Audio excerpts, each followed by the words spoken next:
Humanda ka ngayon. Teka nga. Maagap na kinuha ni Danica ang cellphone at nagsimulang kumuha ng video mula sa nakaawang na pinto. Humigpit ang kapit niya sa cellphone at nagsimula ng manginig ang mga kamay niya. Pero patuloy lang siya sa pag-record. Kailangan may ebidensya tayo, Dani. At habang titig na titig siya sa pagkuha ng video, ay biglang lumingon si Ivan.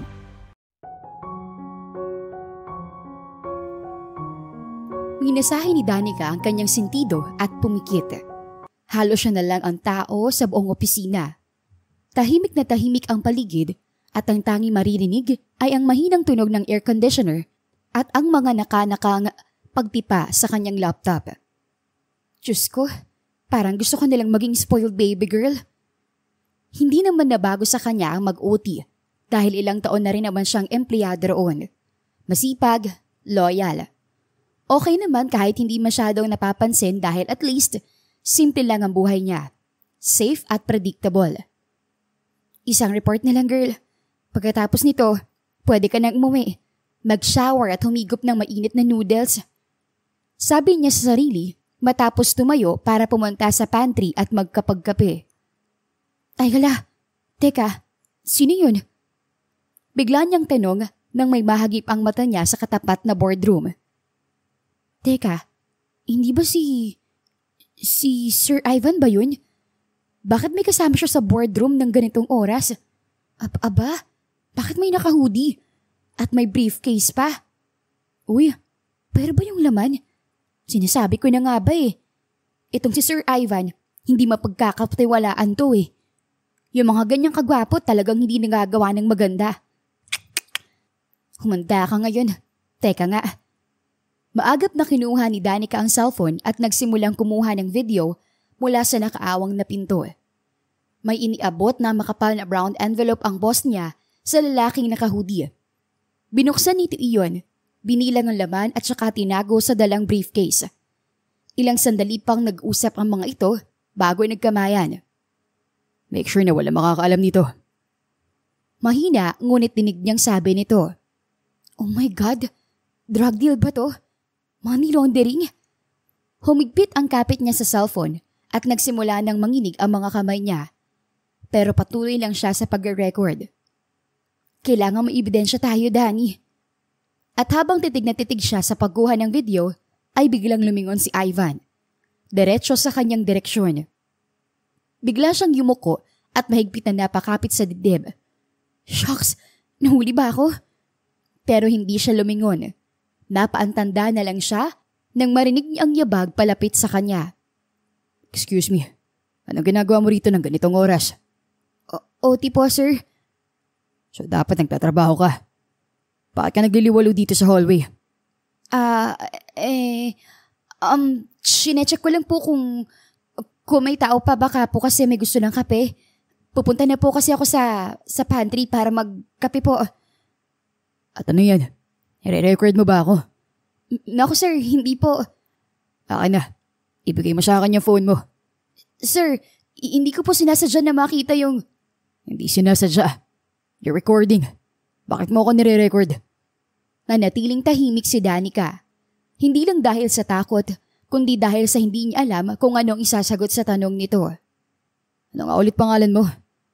Mapanuri nitong tanong. Clemente sir. Danica Clemente po. At anong trabaho mo dito? Admin staff lang po ng HR department sir. Gaano na katagal? 3 taon po. Kabado niyang sagot. Teka sir, tatanggalin niyo po ba ako? Gusto mo bang humantong pa sa ganun, Miss Clemente? Aba sir, kung wala naman po talagang masama sa nakuhanan ko ng video, bakit kailangan niyo akong tanggalin? Delete the video and I leave you alone. Pero sir, ebidensya po ito sa... Ebidensya? Kanino?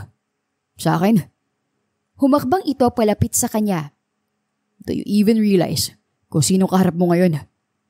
Isang hakbang ang ginawa nito hanggang sa halos magkadikit na ang dulo ng kanilang mga sapatos.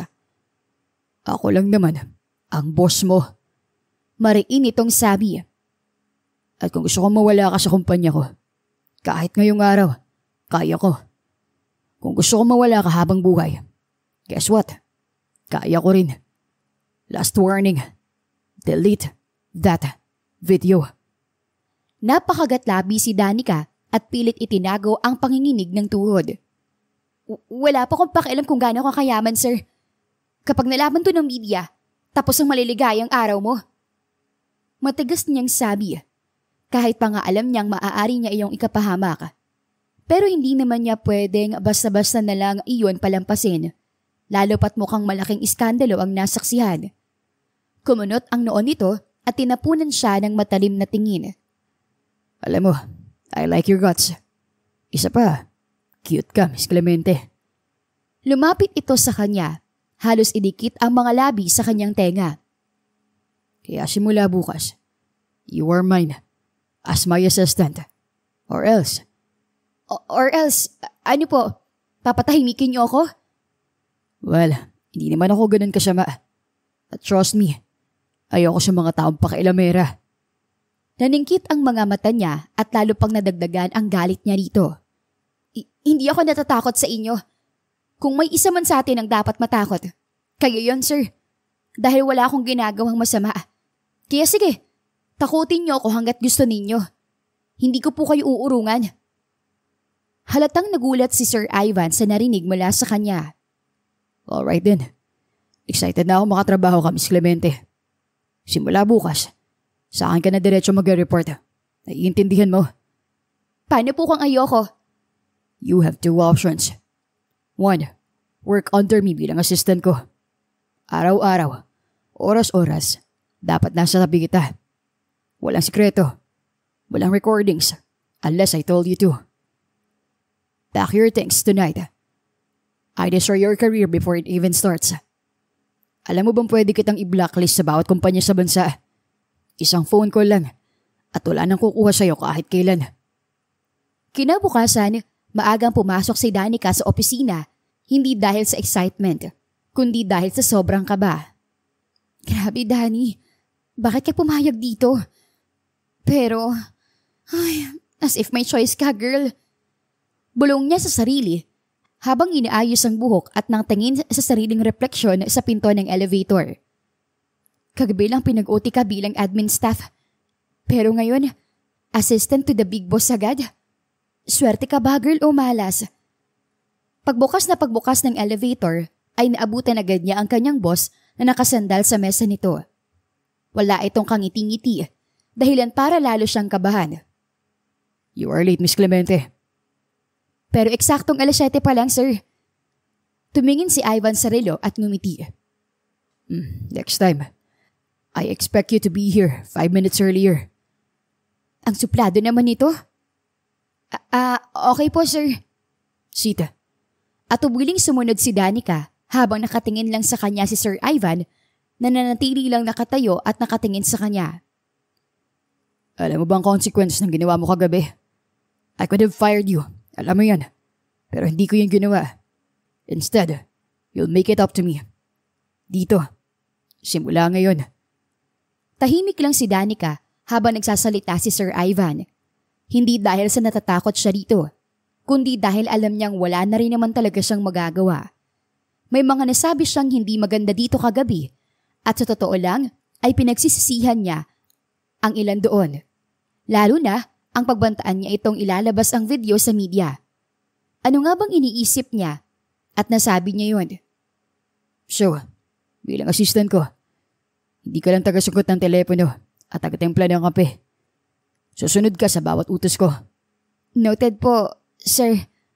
Okay, Miss Clemente. Bilang assistant ko, kailangan alam mo lahat ng schedule ko. Meetings, calls, deadlines. Kapag hindi urgent, please huwag mo nang isama sa schedule ko. Unless tingin mo importante. Got it, sir. I-screen ko muna po lahat bago makarating sa inyo. Good. Next, travel arrangements. Minsan kailangan ko lumipat agad-agad. So kailangan mo akong i-book ng flight, hotel, lahat. Efficient and discreet. Kaya mo ba yun? Kayang-kaya, sir. Tingnan natin. Gusto ko yung mga tao maaasahan, Miss Clemente.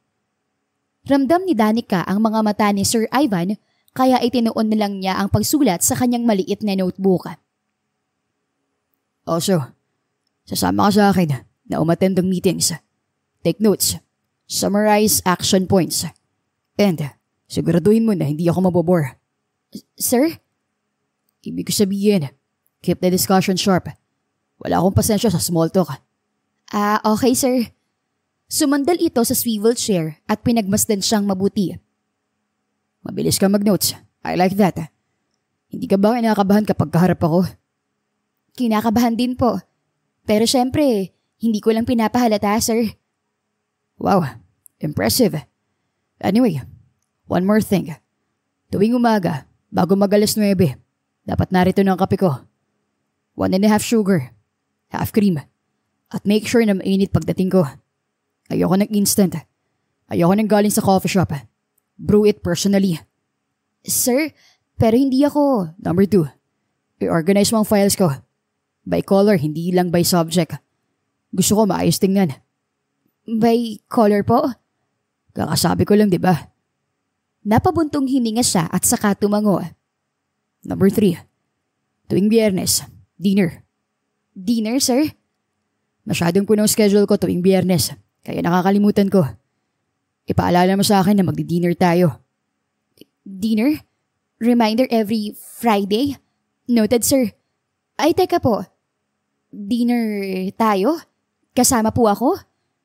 Kung available ka lang, I don't want to impose. Matagal silang nagkatitigan. Walang galit sa mga mata ni Sir Ivan. Pero alam ni Danica na sinusubok siya nito.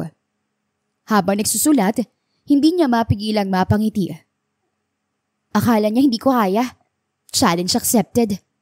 Ilang minuto lang pagkatapos siyang i-brief ni Sir Ivan ay agad na siya nitong isinama sa conference room.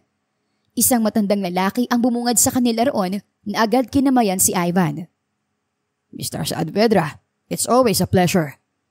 Ngumiti si Ivan at nilingon si Danica. Mr. Domingo, this is my new assistant, Miss Clemente. Simula ngayon, siya na mag-asikaso sa mga meeting natin. Good morning, sir. Aba, maganda itong bago mong assistant, Mr. Saavedra. Hindi tulad nun dati na mukhang lakaging galit.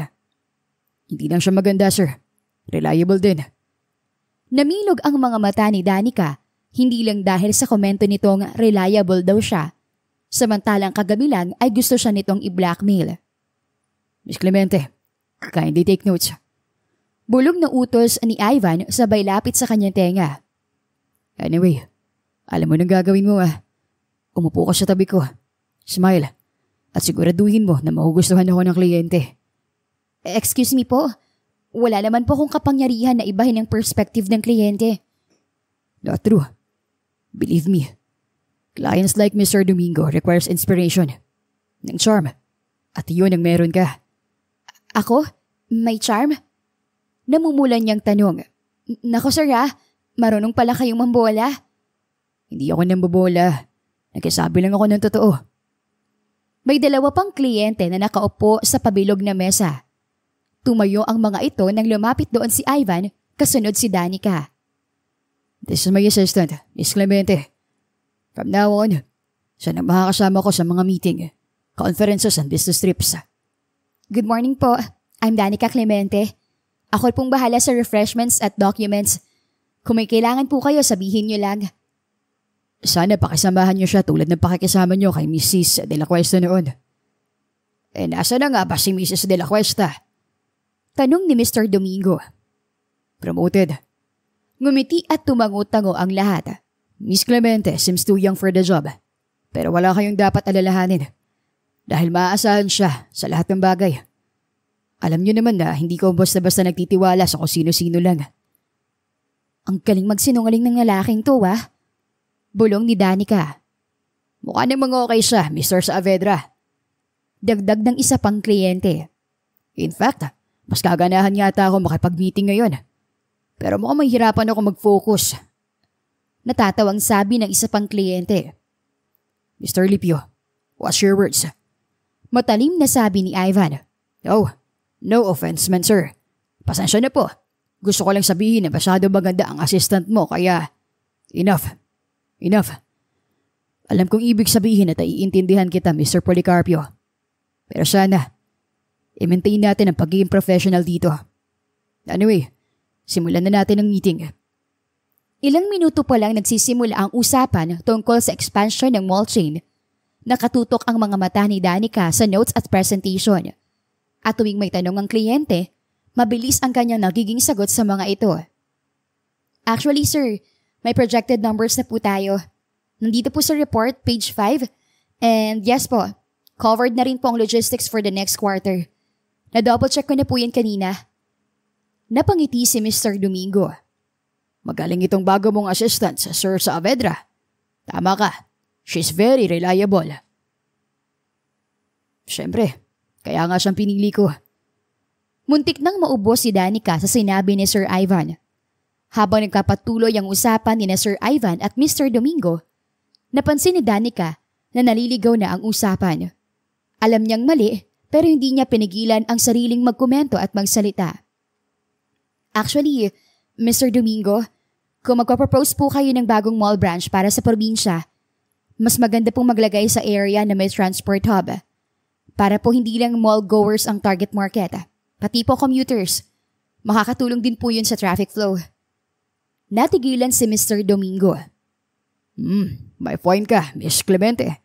Smart suggestion Very practical. Thank you po. Observation lang po sir. Pasensya na kung nakikilang po kasi madalas po ako nagko-commute kaya alam ko kung gaano kahirap kapag wala pong maayos na terminal. Ngumiti si Mr. Domingo at ang iba pa. Mr. Saavedra, I like your new assistant. Keep her close or else baka mapirate siya. Oh, makakaasa kayo sir. Nakangiting tugon ni Sir Ivan. Paglabas ng meeting, hindi nakatiis si Danica. Sorry po sir kung nakisabat ako kanina. Hindi ko po sinasadya na... No need to apologize. Sa totoo lang, nagustuhan ko yung ginawa mo kanina. Ha? Na-impress ang mga kliyente ko sa'yo. Sa totoo lang, hindi ko yun inaasahan. Hindi lahat ng empleyado may tapang magsalita sa harap ng mga ganong tao. Karamihan sa kanila natulala. Pero ikaw, parang sanay na. Namula si Danica. Medyo kinabahan nga po ako sir Kung hindi ko lang po kabisado yung data, baka nagtago na po ako sa ilalim ng mesa kanina. Still, naipakita mo na hindi ka lang maganda. Matalino ka at maabilidad. Sir, huwag po kayo magbiro ng ganyan. Baka masanay ako. Napatingin ito sa kanya at napangiti. Mukhang hindi ko sanay sa compliments. Hindi naman po sa ganon. Pero parang kakaiba po kasi kapag galing sa inyo. Bakit? Sa tingin mo, wala akong kakayahang mag-appreciate ng assistant. Kasi po, yumuko si Danica at kunwaring abala sa mga hawak na dokumento. Sanay lang po ako kasi sa inyo na tahimik, nakakatakot, ikstrikto, at saka po suplado. Tapos bigla po kayo magko-compliment. Parang kakaiba po talaga. Natawa si Ivan. Tingin mo ba talaga, kaya nahinala lahat ng sinasabi't ginagawa ko? Medyo po sir. Hindi niya napigilang sabi. Lalo na po pagkatapos ng nangyari kagabi. Umiling ito. Don't worry, Miss Clemente. Masasanay ka rin sa akin. Ano pong ibig niyong sabihin? Dahil simula ngayon, stuck ka na sa akin. Pagbalik sa loob ng opisina, ay nag-init agad ang ulo ni Danica. Padabog niyang ibinaba ang ballpen sa ibabaw ng kanyang mesa habang nakatingin sa bagong listahan ng tasks na in-email ni Sir Ivan. Seryoso? 30 pages na report? By 3 a.m.? Anong tingin niya sa aking robot? At parang binibiro ng tadhana, biglang bumukas ang glass door ng opisina. Aba, nandito ka pa. Good. Kaya mo pang ulitin itong report? Gusto ko, mas detalyado. Ayaw ko ng mga shortcuts mo Shortcuts? Medyo malakas niyang tanong sabay tingin sa kanyang boss na nakatayo pa rin sa harap niya. Excuse me Sir Ivan pero bawat task na pinapagawa niyo sa akin, pinagtatrabahuhan ko ng mabuti. Hindi po basta shortcut lang. Kung tingin niyo hindi ko ginagawa ng tamang trabaho ko, mas mabuti po siguro kung sa iba niyo na lang ipagawa. Kumunot ang noo ni Sir Ivan at tiningnan siya ng masama. Careful, Miss Clemente. Baka nakakalimutan mo. Nandito ka dahil pinayagan kitang magtrabaho ko pa rin dito. Don't push me. Tuloy-tuloy na naglakad si Sir Ivan papasok sa sarili nitong opisina at tuwing lilingon siya sa kanan at kitang-kita niya ito na laging seryoso. Pero sobrang gwapo, to the point na nakakainis na. Aba, parang nilagay ako sa front row seat para mas madali ako matorture ah. At kung bakit ba parang nararamdaman ng boss na iniisip niya ito dahil ilang sandali lang ay tumunog ang intercom. Miss Clemente, coffee. Now, alam mo nang gusto ko. Pinaikot ni Danica ang mga mata. Tumayo siya, inayos ang suot na palda at tumungo sa pantry ng opisina. 1.5 sugar, half cream. Kailangan eksakto ang init. Aba, parang may pa-contest ng best coffee dito araw-araw ah. CEO ba to ng mall chains o trainer ng barista? Pagbalik niya, ay nadatnan niyang nakatayo si Sir Ivan. Kunot ang noon na naghihintay sa kanya. Dahan-dahan niyang inilapag ang tasa sa ibabaw ng mesa nito. Bakit ang tagal? Po, hindi niyo naman sinabi na may deadline po pala. Sa tingin mo ba nakakatawa ka? Tanong nito at pagkatapos ay humigop ng kape na mas lalong nagpasimangot dito. Masyadong matamis. Para namang alam niyo kung ano yung matamis. May sinasabi ka? Wala po. Ang sabi ko po, papaltan ko na lang po yung kape niyo, sir. Never mind. Inilapag nito ang kape. Sumandal at pinagmasdan siyang mabuti. Mas matagal kumpara sa dati. Hala, bakit ganyan ka makatitig, sir? Bakit parang may meaning?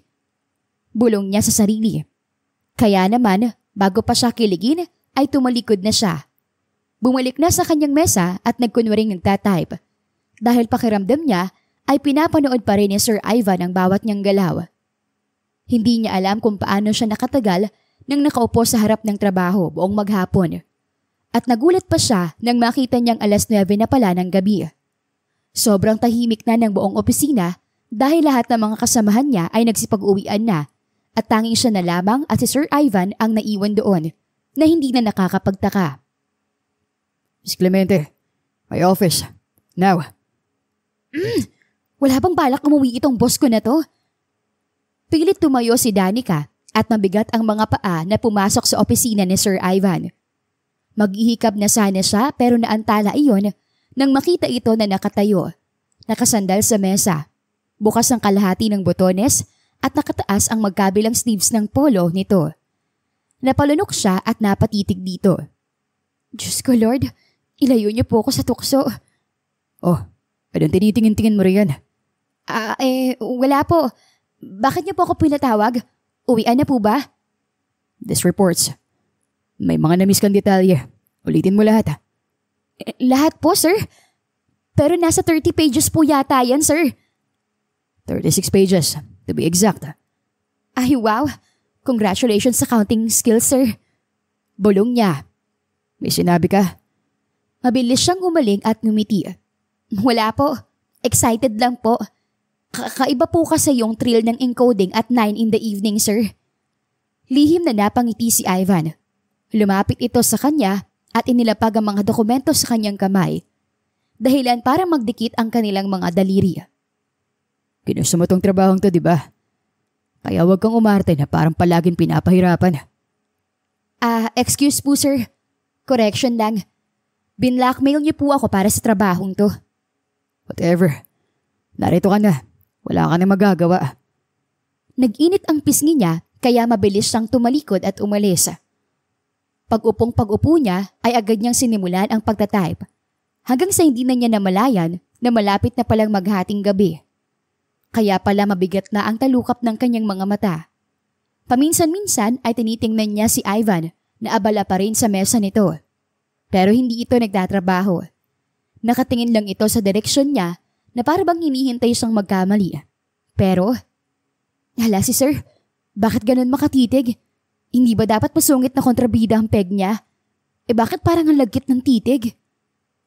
Ilang sandali pa ay naramdaman niyang palapit si Ivan. Dala ang isang tasa ng umuusok na kape at inilapag iyon sa kanyang mesa. Sir, tama bang nakikita ko? Binibigyan niyo ako ng kape? Pampagising lang. Don't feel so special. Thank you, sir. Dahan-dahan iyong hinigop ni Danica at muntik ng masamid Sir, grabe naman. Ano po ba to, Arnibal? Ang tamis. Good. Ngayon, alam mo na pakiramdam sa tuwing mali ang tinitimpla mong kape sa akin. Iyon lang at pumasok na si Ivan sa opisina nito at naiwan siyang namumula. Naiinis at may paltos yata ang dila. Pero hindi siya maaaring magkamali. Nakita niyang bahagyang ngumiti ang boss niya. Oy Danny huwag kang ma-fall. Hindi pwedeng magkaroon kayo ng chemistry ng demonyo mong boss. Huwag mong kakalimutan. Pinlackmail ka niya para maging assistant. Mahimbing na sana ang tulog mo ngayon, girl. Kung hindi dahil sa feeling hari mong boss na yan. Pasalampak na naupo si Ivan sa leather couch sa private lounge ng isang upscale bar. Sa harap niya, nakasandal si Greg, ang matagal na niyang kaibigan at business partner. Dalawa lang sila sa VIP section. Tahimik maliban sa jazz music na tinutugtog ng pianista ng bar. Bro, aminin mo na kasi. Nakangiti si Greg habang iniikot ang hawak na whiskey glass. Gusto mo siya kaya mo ginawang assistant. Naubo si Ivan. Greg naman, anong tingin mo sa akin? Hindi ako papatol sa empleyado lang. Lalo na sa isang pasaway na tulad niya. So bakit nga siya? Ang dami mong options para maging assistant at mas maraming mas qualified. Actually, hindi mo naman kailangan tanggalin si Mrs. De La Cuesta Pero dahil lang sa babae na yon, ayun, napilitan ka pang ipromote at manager ang dati mong assistant. Ngayon, sabihin mo sa akin, bakit siya pa? Saglit na natigilan si Ivan at hindi na ituloy ang pag-inom ng alak. Because she's dangerous. Dangerous? Dakang tanong ni Greg. Bro, 5'4", naka-pencil skirt tapos dangerous. May nakita siyang hindi niya dapat makita. Nung isang gabi sa conference room. Kumunot ang noo ng kaibigan. Teka, anong ibig mo sabihin may nakita siya? Anong nakita niya? Nagdadala ka na naman ng babae sa building mo Natawa si Ivan. Walang ganun, ano ka ba? Ano lang, basta, may mga ka-meeting ako. Nakita niya, nirecord niya. Bro, hindi kita gets. Bakit? Anong ka-meeting? At bakit niya nirecord? Exactly. Meaning may nakita siyang kahina-hinala. Ano naman ang pinaggagawa mo, Ivan? Ayun nga wala. Na-misinterpret lang niya. Alanganin niyang tugon. Pero kitang-kita sa mukha niya kung paano niya ako tingnan. Full of judgment. At siya yung tipong hindi basta tatahimik lang, Greg. She's too smart. Too curious. Tinakot pa ako na ilalabas daw niya sa media yung video at... damage control. Exactly. Kung magtatangka siya mang-blackmail, hindi na siya makakagalaw. Kasi hawak ko na siya. Lahat ng galaw niya, alam ko kagad. And besides, ano? Medyo nag-alangan pa muna si Ivan at pagkatapos ay natawa. She's different. Yung tapan niya, yung paraan na pagtingin niya sa akin na parang hindi siya natatakot. Kakaiba. People usually avoid me or worship me. Pero siya, he challenges me. Nakakairita siya, in a good way. Tumaas ang kilay ni Greg. Bro, just be honest. You like her. I don't like her. Mahigpit ang hawak niya sa baso. Praktikal lang ako. Kung hindi ko siya ununahan, I'm sure na akong hawak niya sa leeg ngayon. Anong plano mo? Keep your enemies closer.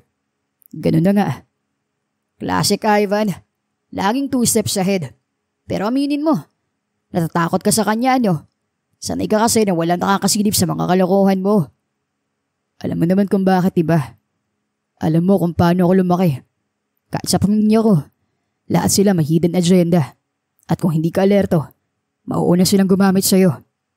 So I learned early. Before anyone can touch me, I hit first. Wow bro, parang ang dad mo Kumunot ang noo ni Ivan. Siguro, pero hindi ko naman choice. I survived because of that. Naalala mo nung muntik nang kaming kunin ni Uncle Tony ang lahat ng shares ko sa kumpanya? At kung hindi ko siya inunahan, baka nasa kangkuhan na ako ngayon. Yeah, pero nga kaiba, hindi mo uncle si Miss Clemente. Hindi mo siya kilala tulad ng pagkakakilala ko sa kanya. Mukha lang siyang mahina, mukhang inosente. Pero matapang siya bro. Hindi madaling matakot. At yun ang nagustuhan mo sa kanya, di ba? Hindi ko siya gusto, okay? Sure. Natatawang sabi ni Greg. Kaya pala sinusubaybayan mong bawat galaw niya eh. Kaya pala sa ting pinapatulan niya ang kasungitan mo, napapangiti ka.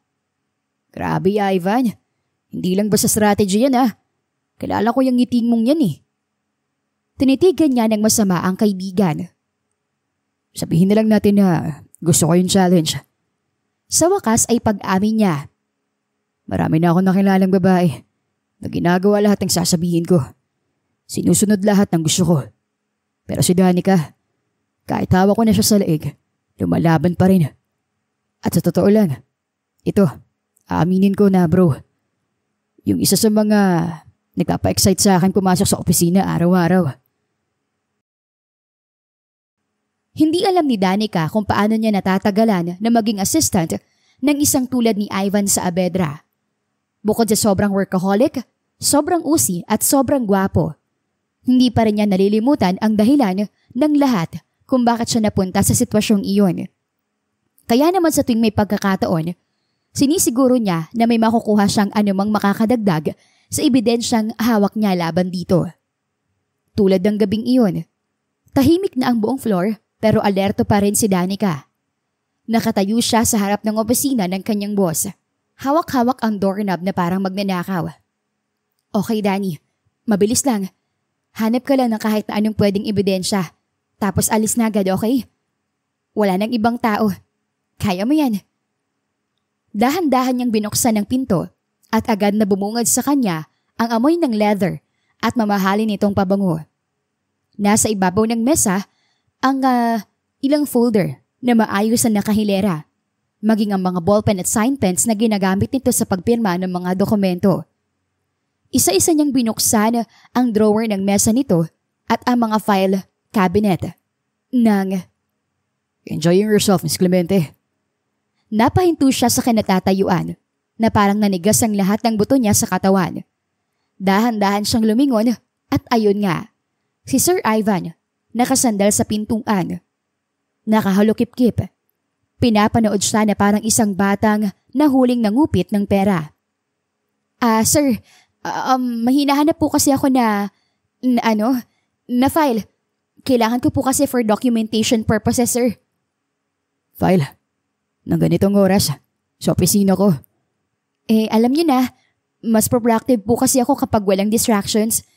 Mas nakaka-focus po kasi ako kapag ganitong oras. Mabagal na naglakad si Ivan palapit sa kanya. O baka naman talagang gusto mo akong mahuli na may ginagawang kalokohan. Nag-init ang pisngi niya at napalunok. Plan B, Danny. Kailangan mo makaisip ng plan B. Bulong niya.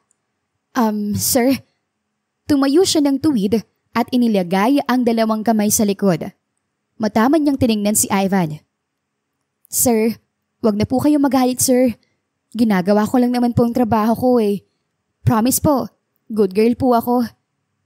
Napapikit si Ivan. Isang saglit ay nawala ang pagka-antipatiko ng mukha nito. Good girl. Interesting choice of words, Miss Clemente.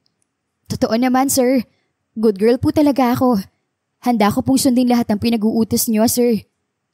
Biglang namula ang tenga nito.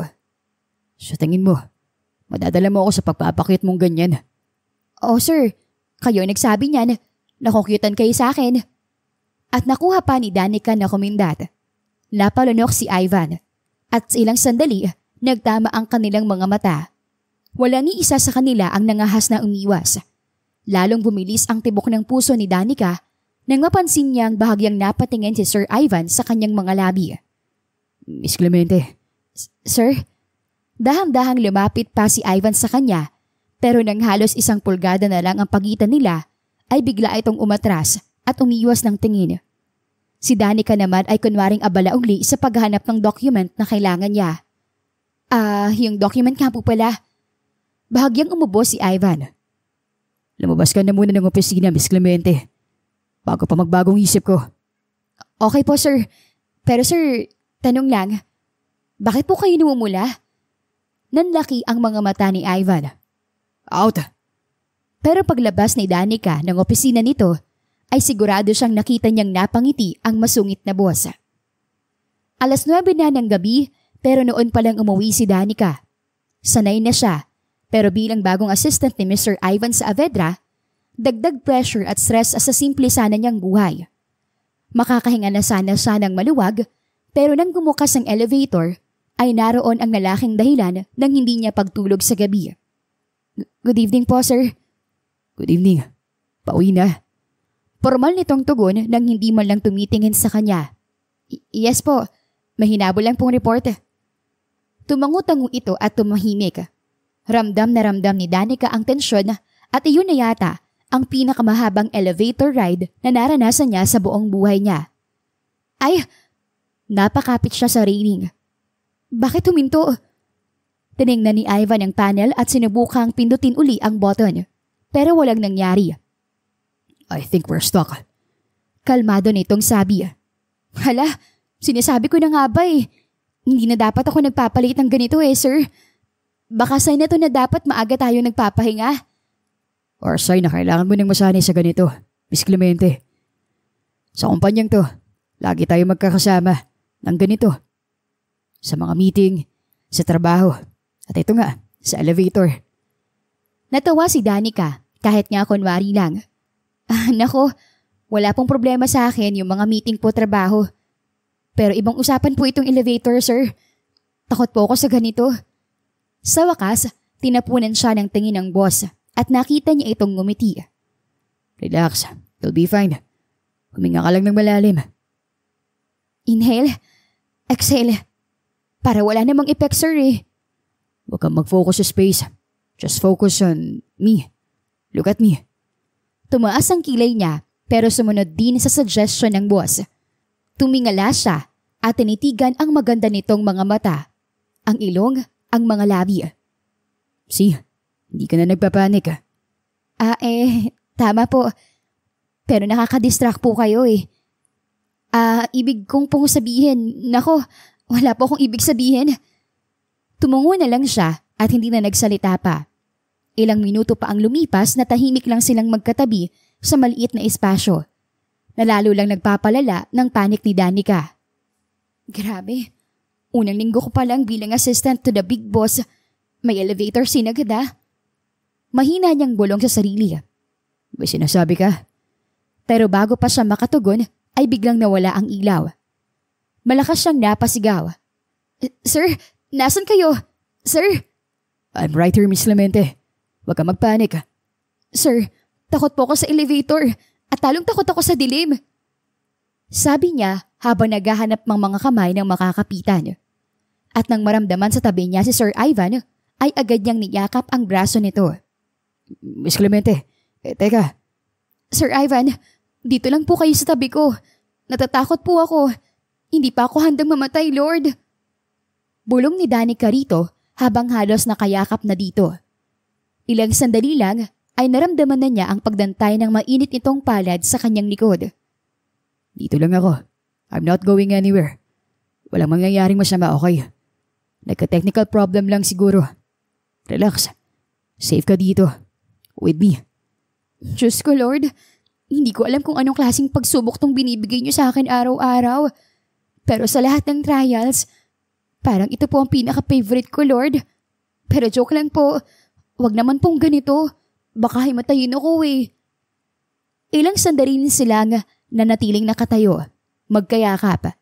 Ramdam niya ang bawat paghinga ng binata na habang tumatagal ay nagugustuhan niya iyon. Tahimik lang si Sir Ivan. Hindi alam ni Danica kung anong iniisip nito. Sir? Yes, Miss Clemente. Okay lang po ba kayo? Oo, okay lang. Ikaw, okay ka na ba? Opo. Tugon niya. Gusto na sana niyang kumawala sa mga bisig ni Sir Ivan, pero hindi niya alam kung papaano. Sino bang niloko mo, Danica? Kunwari kapag gusto mong kumawala, samantalang enjoy ka naman sa yakap ni Sir. Ay, ayan na, may ilaw na. Pabulong niyang sabi nang biglang lumiwanag ang paligid. Pero nanatili silang magkayakap kahit pa nga umandar na ang elevator. Sir? Dahang-dahang kumala sa pagkakayakap si Danica. pero walang ginawa si Ivan para pakawalan siya. Okay na po ako. Salamat po. Oh, sorry. Napahawak ito sa batok at natawa. Okay na pala. Namula siya at umiwas ng tingin. Salamat po sir. At pasensya na.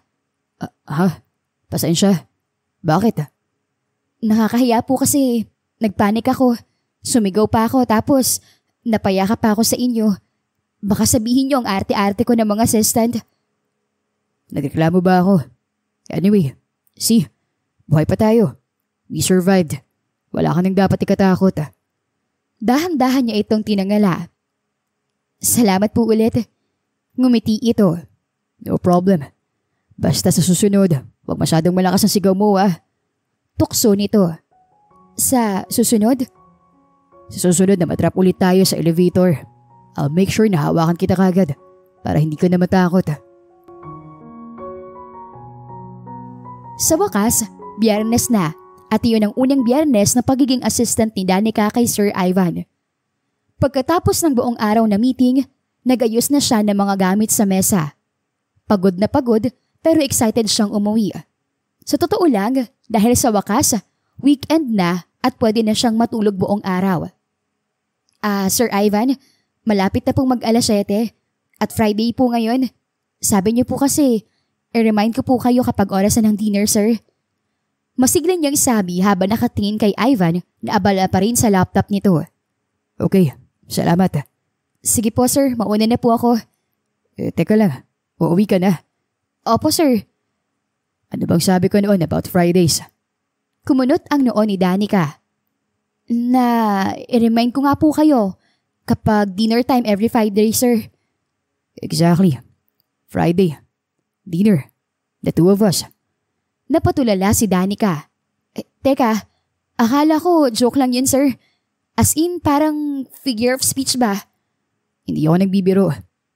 Napalunok siya. Hindi makapagsalita. Bigla siyang kinabahan pero may kung ano siyang nararamdaman. So, let's go. Sir, ngayon na po ba? As in, tayong dalawa lang po. May gusto ka bang isamang iba? Wala naman, sir. Hindi ko lang talaga in-expect na seryoso pala kayo sa sinabi niyo noon. Oh well, at least ngayon, alam mo na that I don't joke around. Come on, gutom na ako. Saglit silang nagkatitigan at wala nang nagawa pa si Danica, kundi ang sumunod kay Ivan palabas ng opisina. Tahimik sila simula ng dinner. Sa isang private corner ng restaurant, may kandila na sa unang tingin ay parang hindi ordinaryong dinner lang. Pilit pinapakalma ni Danica ang sarili pero kita pa rin ang paminsan-minsang panginginig ng kanyang magkabilang kamay habang tila nangangapa pa rin si Ivan ng mga sasabihin. So, nagluluto ka ba o madalas nag-takeout ka na lang? O sa labas ka na rin kumakain? Sa wakas ay tanong ni Ivan para lang may mapag-usapan. Depende po. Pero madalas pag uwi, instant noodles na lang o kaya canned goods. Survival mode lang, sir. Instant noodles? For dinner? Natawa si Danica sa reaksyon ng boss niya. Busy po kasi. Madalas pag uwi sa bahay, pagod na. Wala na ring oras magluto. Masarap naman ang instant noodles. Lalo na kapag hinaluan ng hotdog at itlog. Nasubukan niyo na po ba yun? Marahan itong umiling. Hindi ba unhealthy kung lagi yun ang kinakain mo? Sa mga tulad kong sakto lang ang sweldo, hindi na po namin naiisip kung healthy ba o hindi ang pagkain. Basta po malamnan ng tiyan, okay na. Natahimik si Ivan. Para bang noon lang nito narinig ang ganoon. Grabe sir, parang hindi po ako makapaniwala nag-uusap tayo tungkol sa noodles. Well, mas mabuti na to kaysa pag-usapan natin ang tungkol sa trabaho, di ba? Friday dinner, kaya dapat relax lang. So, totoo po talaga to? Na magdi-dinner po tayo tuwing Biyernes? Gusto mo ba ng ibang araw? Pwede naman nating ibahin ang schedule. Anong araw mo gusto? Ay, hindi naman po sa ganoon, sir. Gusto mo gabi-gabi? Natatawa nitong tanong na agad inilingan ni Danica. Hindi lang po talaga ako makapaniwala, sir. Hindi. Baka gusto mong gabi-gabi tayo mag-dinner eh. Walang problema sa akin. Umiling lang si Danica. Nagiinit ang muka. Dinig niya ang sariling pagtibok ng puso at panalangin niya ay hindi iyon naririnig ng kaharap. Anyway, anong pangarap mo nung bata ka pa? Tanong nito para mawala ang pagkailang ni Danica. Yung totoo po, architect. Pero hindi kaya ng budget kaya nag-business administration po ako. Pwede mo pa namang ituloy kung gusto mo talaga. Hindi pa naman huli ang lahat. Bata ka pa. Ngumiti si Danica. Sir, madali lang pong sabihin niyan kapag may resources ka. Siguro nga. Pero tingin ko, bagay sa'yo maging architect. Gusto mo bang ituloy yun kung may pagkakataon? Nagkibit balikat siya. Hindi ko po alam Siguro kapag nakaipon ng mga laki-laki. Kapag nabayaran ko na lahat ng utang namin at natubos yung nakasala naming lupa. Baka pwede kong ituloy yung pag-architect. Breadwinner? Opo, since makagraduate, ako na po nagtataguyod sa mga kapatid ko at kay nanay. Actually, nag-aaral pa lang po ako ng college. Ako na lang pong inaasahan ng pamilya ko. Simula po nang mawala ang tatay ko. Nakita ni Danica ang pag-iba ng ekspresyon sa mukha ni Ivan na para bang bigla itong naawa sa kanya. Naku sir huwag kayong maaawa sa akin. Sanay naman na ako. At saka ngayon po, hindi na masyadong hirap dahil nagtatrabaho na rin po yung isa kong kapatid. Nakakatulong na rin kahit paano. No. Hindi kita kinakaawaan. In fact, I admire you. I admire the fact na kaya mong gawin lahat bilang breadwinner ng pamilya mo. Marami pa kayong hindi alam sa akin, sir. Kaya nga we're having this dinner para mas makilala pa kita. Hindi alam ni Danica kung kailan nagsimula pero unti-unti ay parang may nag-iba sa pagitan nila ng hapunang iyon. Nakuha na nilang magtawanan sa mga kwento ng isa't isa. Tulad na nakakahiyang istorya ni Danica noong high school at nang minsang nakasunog ng steak si Ivan habang nagluluto. Pagkatapos nilang mag-dinner, tumayo na si Ivan at pinagbukas pa ng pinto si Danica palabas ng restaurant. Tahimik silang naglakad at nang marating nila ang parking lot kung saan naroon ang sasakyan ng boss, huminto si Danica. Sir, sige po. Doon na po ako sa bus stop maghihintay ng sasakyan. Ano? Hindi. Ihatid na kita pa uwi. Ha? Ay hindi na sir. Okay lang. Magta-taxi na lang po ako at saka... No. Simple pero matigas na sagot nito. Sabay bukas ng pinto ng passenger seat para sa kanya. Late na. Hindi ka magta-taxi ng ganitong oras. Saglit silang nagkatitigan. Hindi makapaniwala si Danica na si Sir Ivan mismo ang mag-aalok na ihatid siya pa uwi. Salamat po sir. Pareho silang nangangapa nang sasabihin ng nasa loob ng kotse. Binuksan ni Ivan ang radyo para kahit paano ay hindi masyadong tahimik ang biyahe. Grabe, hindi ko po in-expect na ganito kayo sir. Ganito? Paanong ganito? Na okay din naman pala. Ibig ko pong sabihin, normal din pala kayo. Ha? Normal? Bakit? Hindi ba ako normal sa paningin mo dati? Lagi ka nga kasing seryoso sir. At saka sobrang intimidating. Nakakatakot kayo sa totoo lang. Natatakot ka sa akin? Sino po bang hindi natatakot sa inyo sir? Natatawa pa niyang tanong. Kahit sino siguro ang tanongin niyo sa opisina, lahat ilag sa inyo sir. Kahit ikaw? Lalo na ako. Umiling si Ivan. Parang hindi ako naniniwala Ang taray mo sa akin Lagi kang nakakontra. Lagi kang may side comment. Agad na namula ang pisngi niya. Sir naman, kapag kailangan lang naman, hindi naman lagi. Nagbibiro lang ako, Miss Clemente. Pero seriously, tingin mo sa akin nakakatakot. Tumango siya. Lalo na nung nahuli niyo ako na nakita kayo sa boardroom. No, hindi ba sabi ko kalimutan na natin yun? It was an honest misunderstanding.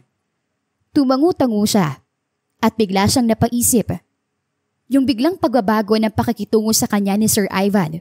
Ang dinner na yon, ang mga papuri. Hindi kaya nasa plano talaga iyon ng boss para tuluyan niyang malimutan ang gabing yon? So, dito ka na? Tanong ni Ivan nang makarating sila sa harap ng eskinita, papasok kung saan naroon ang tinitirahan na apartment ng dalaga. Opo sir, salamat sa paghatid. At sa dinner. No problem. Hindi naman big deal. Nako sir, sobrang big deal naman po ito para sa akin kung alam nyo lang. Napailing na lang si Ivan at napangiti. Are you sure na safe ka na dito? Yes sir, mabilis lang naman lakarin papasok. Nilingon ni Ivan ang madilim na eskinita. Pwede kitang inatid hanggang sa mismong apartment mo kung gusto mo. Halatang medyo nagulat din ito sa sariling alok, kaya agad ni ito iyong sinundan ng, para lang sigurado. Masyado yatang madilim yung daan eh. Okay lang sir, sanay na akong dumaan dyan. Bababa na sana si Danica, pero parang napako siya sa kinauupuan. Ano na bang susunod na eksena paghatid ang boss niyang yun? Matanong lang sir, hindi niyo to matalas ginagawa no? Yung maghatid ng assistant sa bahay nila? Hindi. This is the first time actually. Mahina niyang tugon. Nanlalaki ang mga mata. Umiwas siya ng tingin dahil napansin niyang nakatitig lang ito sa kanya. Sige sir, salamat ulit. Good night at ingat sa pagmamaneho. Good night Miss Clemente. See you on Monday. Paggaba ni Danica ay hindi pa muna pinaandar ni Ivan ang sasakyan. Tinanaw muna nito si Danica hanggang sa makapasok sa eskinita. Ilang linggo na rin nagtatrabaho sa kanya si Danica at habang tumatagal ay hindi na alam ni Ivan kung tama pa ba ang desisyon niyang kunin itong assistant. Ano ba problema mo bro? Simula nang bumalik tayo dito sa opisina mo from dinner, hindi ka na mapakali. Puro kabuntong hiningari yan eh. Ano na naman yung iniisip mo? Babae na naman for sure. Sumandal si Ivan sa couch ng opisina niya at inubos ang alak sa baso. Tiningnan niya si Greg at umiling. Babae agad. Hindi ba pwedeng tungkol sa business ang iniisip ko? Business? Ivan, kailan ka huli nagkaganyan dahil sa business? Kilalang kilala kita. Ikaw yung tipo na kahit bagsak na ang stocks, nakakatulog pa rin ng mahimbing. Sa babae nga yan, di ba? Nagsalin siya ng whiskey sa baso, pero hindi agad tumugon. Ngumiti lang siya dahil alam niyang wala na rin siyang ligtas sa kaibigan. Sinasabi ko na nga ba? Yung assistant mo yan no? Shut up bro. Bakit? Sobrang obvious naman eh. Palagi mo siyang kinukwento kung gaano siya ka-efficient, kung paano siya ka-organize.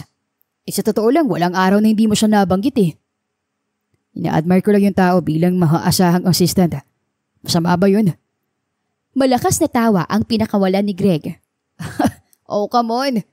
Ano yan? Professional admiration. Kasi bro, iba ang kislap ng mga mata mo sa tuwing nababanggit mo yung pangalan niya eh. Minasahe ni Ivan ng sentido. Alam mo ba kung gaano kakomplikado to? In the first place, kaya ako siya kinuhang assistant to keep her close, diba? Para makuha kong tiwala niya. Para hindi ako ilaglag. At ngayon, you actually like her. Of course not. Pero, umiling si Ivan. Tuwing umaga kapag may meeting, kapag nag-uusap kami tungkol sa trabaho, she's good. Alam mo yun, she's funny kahit hindi niya sadya. Madali niyang mag-get sa mga sinasabi ko. And you're falling bro. Kumunot ang noo ni Ivan. At bago pa siya makasagot, ay bumukas ang piton ng kanyang opisina at pumasok si Danica. Dala ang ilang folders. Sir, ito na yung reports na hinihingi niyo kagabi. May na-flag po akong inconsistencies. Nilagyan ko na rin ng notes. Oh, good.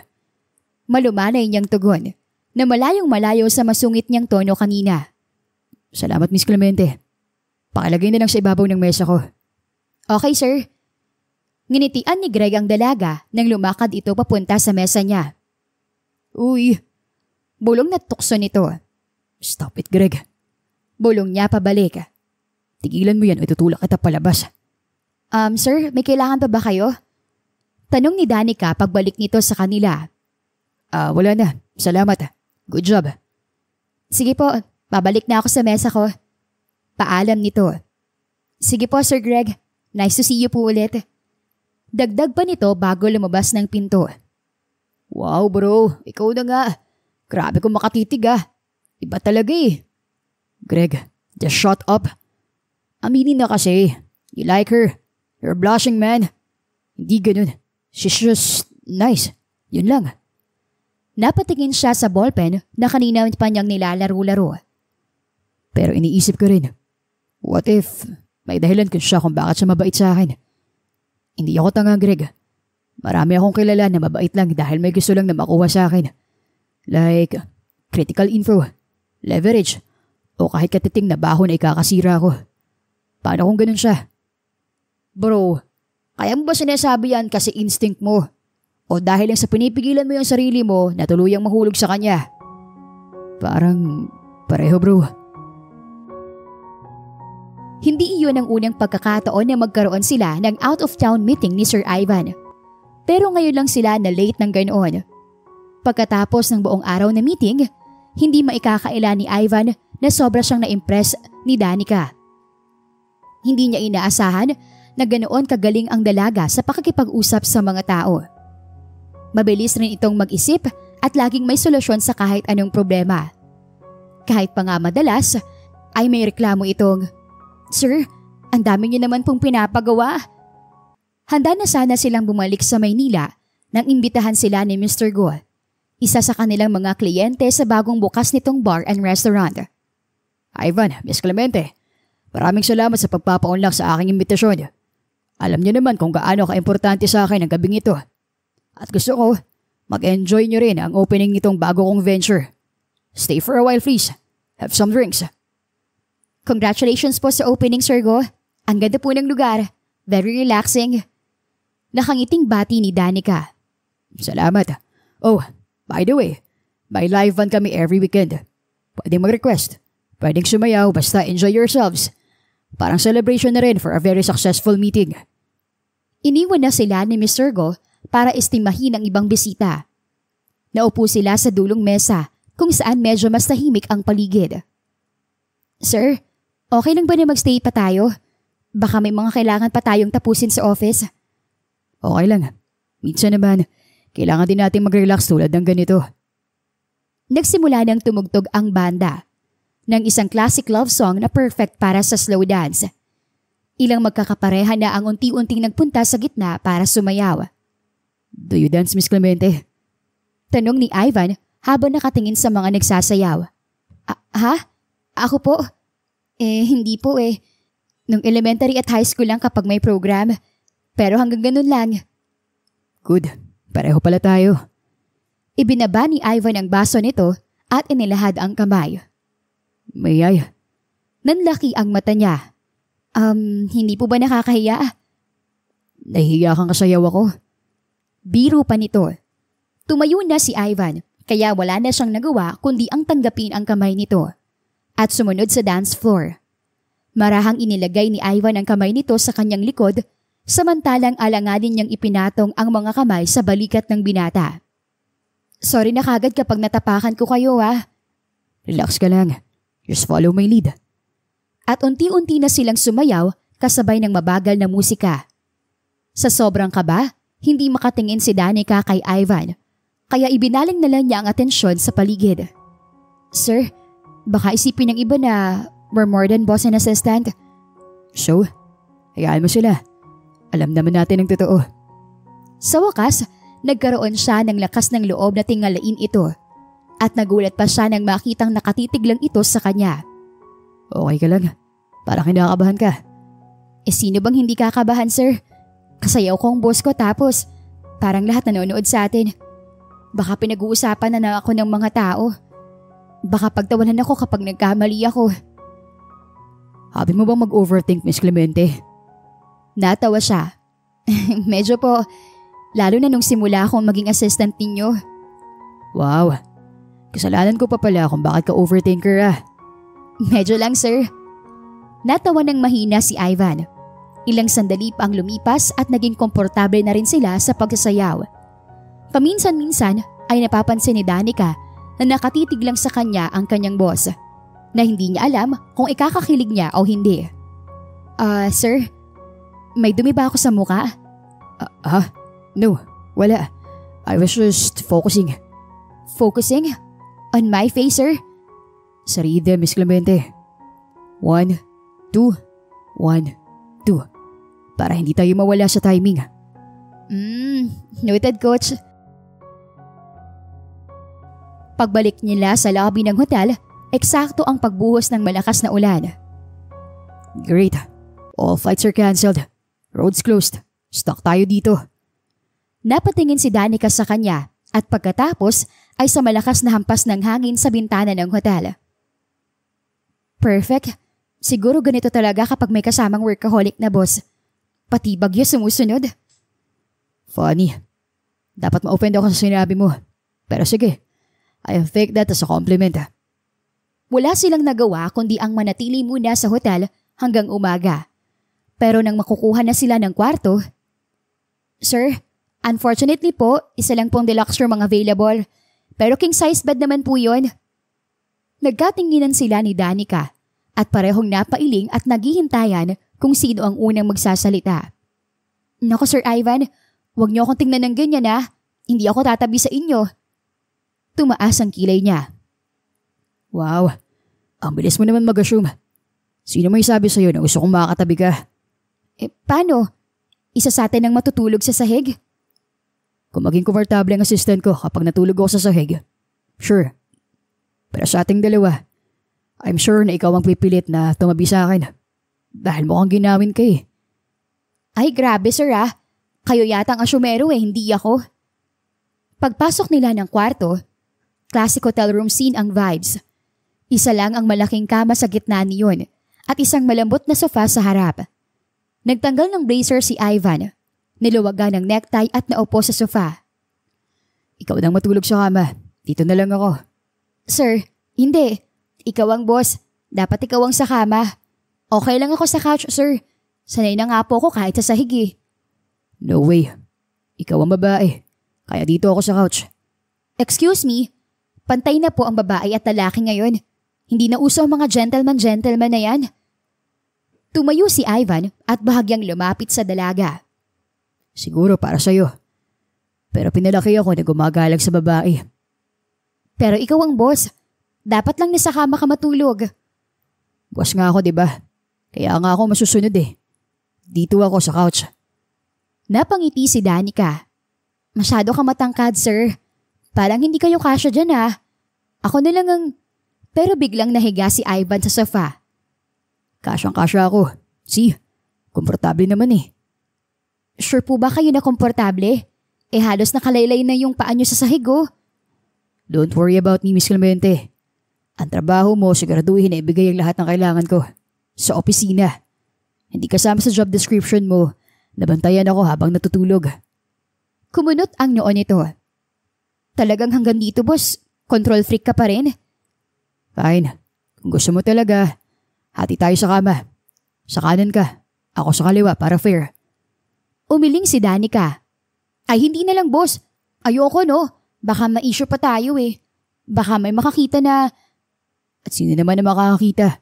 Mga kortina. Basta sir, ako na po sa couch. Tapos ang usapan. Alam mo, I have to admit, magaling ka talaga ah. I mean, lagi kang may solusyon sa mga problema.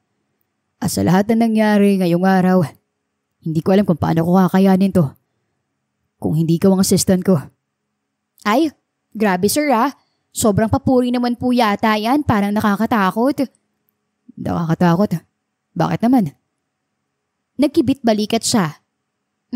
Ewan ko po. Baka may kapalit. Napailing na lang at napangiti si Ivan. Habang inaayos niya ang couch para higaan, napatingin siya saglit kay Danica na nag-aayos na parang mag-shower.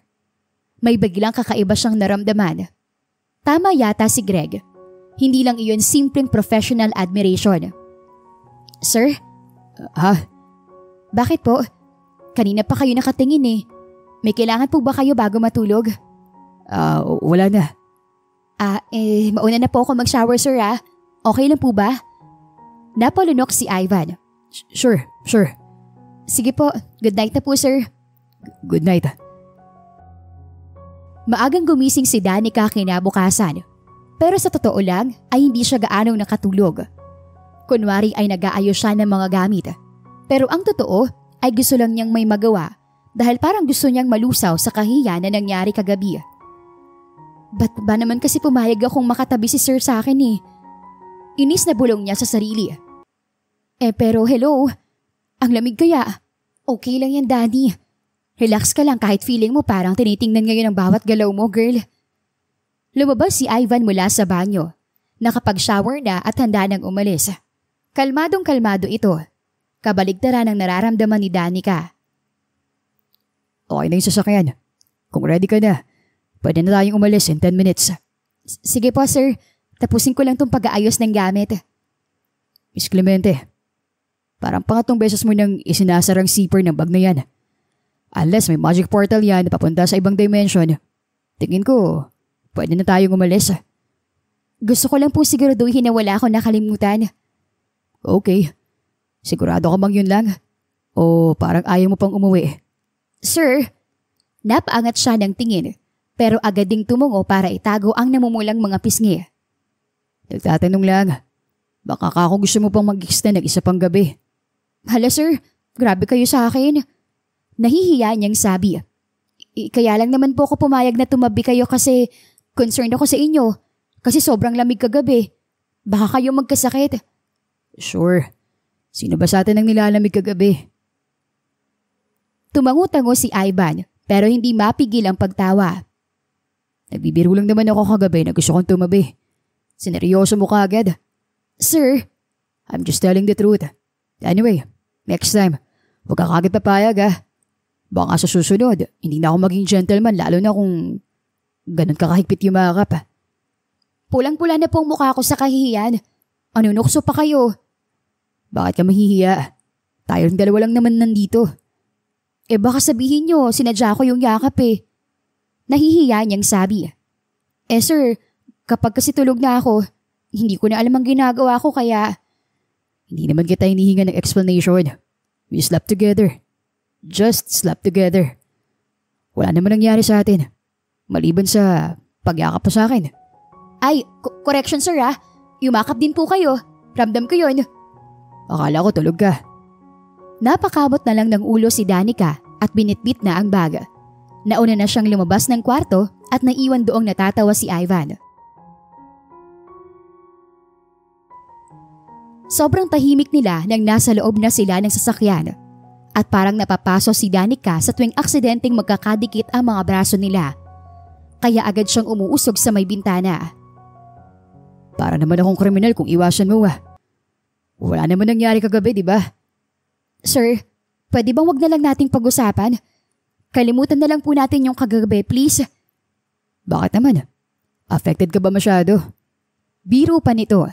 Sasagot pa sana siya nang biglang iniliko ni Ivan ang sasakyan sa halip na idiretso pa uwi ng Maynila. Uy sir, teka lang. Bakit ka lumiko? Hindi ba diretso ang daan pa Manila?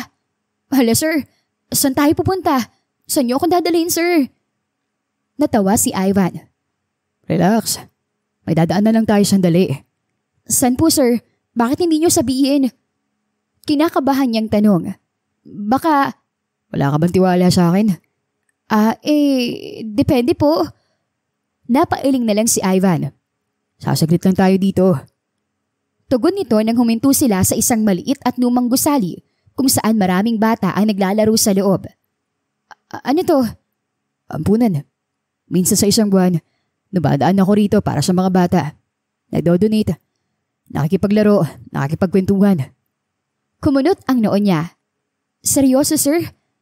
Bakit parang hindi ka makapaniwala? Talagang hindi sir. Wala sa itsura niyo. Ano bang itsura ko? Wag mo nang sagutin dahil alam ko nang sagot. Pagpasok nila sa ampunan ay agad na sumalubong kay Ivan ang mga bata. Ibinigay nito sa mga iyon ang dalang mga paper bag na may lamang pagkain at laruan na kinuha nito sa trunk ng sasakyan. Kuya Ivan, may chocolate po uli? Masayang tanong ng isang bata. Siyempre meron. May mga biskwit din at chips dyan. Paghati-hatian nyo ah. Opo kuya, maraming salamat po. Sigon ng isa pa bago magtakbuhan palayo. Wow sir ah, may ganitong side pala kayo. Nakakagulat naman. Nakaka-impress in fairness. Aba, may mala. Na-impress ko ang isang Danica Clemente. Ibig sabihin ba, nakuha ko ng buong tiwala mo? Pag-iisipan ko sir. Bahagya itong ngumiti. Fair. Pero kahit hindi mo ako paniwalaan, Itong mga batang to, wala silang pakialam dun. At sa totoo lang, okay na ako sa ganun. Ate, lika, laro tayo ng badminton. Si Kuya Ivan laging sumasali sa amin eh. Dapat ikaw din. Ayon ng isa pang bata sabay hawak sa kamay niya. Aba sir, sumasali ka talaga sa mga laro nila? Hindi mo na itatanong. Badminton champion ako dito. Kaya mo ba makapagsabayan? Inirapan niya ito pero hindi niya mapigilang mapangiti. Hindi kita uurungan sir no? Pero warning lang hindi po ako nagpapatalo. So, ampunan talaga Hindi ko in-expect yun. Surprise? Nakangiti nitong sabi nang diretsyo ang tingin sa daan. Medyo mas suspicious kaysa surprise. Alam mo yun, parang gusto kong isipin na mabait ka talaga. Pero may parte sa utak ko na nagsasabing, wait lang, baka may hidden agenda yung si sir kaya mabait. Tinapunan siya nito ng tingin. Lagi ka talaga may kontra, no? Kahit good deed, may mali pa rin. Hindi naman sir, medyo nag-iingat lang. Alam mo na, nakita ko kung paano ka magpatakbo ng negosyo. Wala kang awa kung mag-demand. Tapos biglang kanina, para kang si Santa Claus sa mga bata. Medyo nakakalito lang, sir.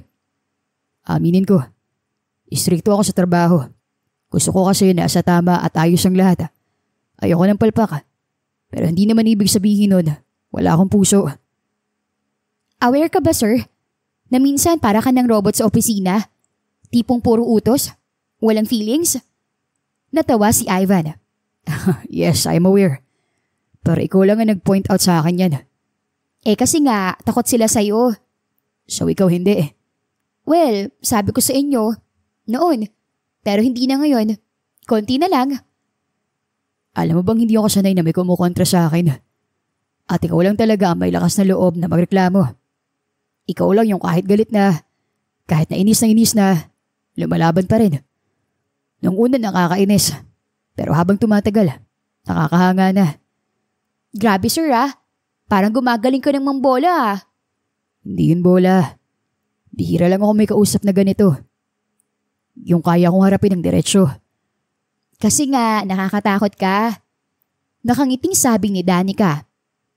At dahil doon, kukunti lang yung mga tao na nakakakilala yung totoong ikaw. Siguro nga. Pero kanina sa ampunan, yun ang totoong ako. Hindi bilang boss, hindi bilang negosyante. Ako lang. Wala siyang naitugon. Ano bang pwede niyang itugon doon?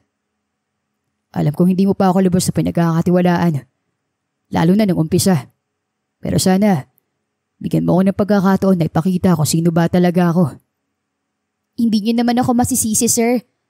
Para kasi talagang may dalawang version ka Si Sir Ivan na mahigpit sa opisina at itong Ivan na mabait. Makwento.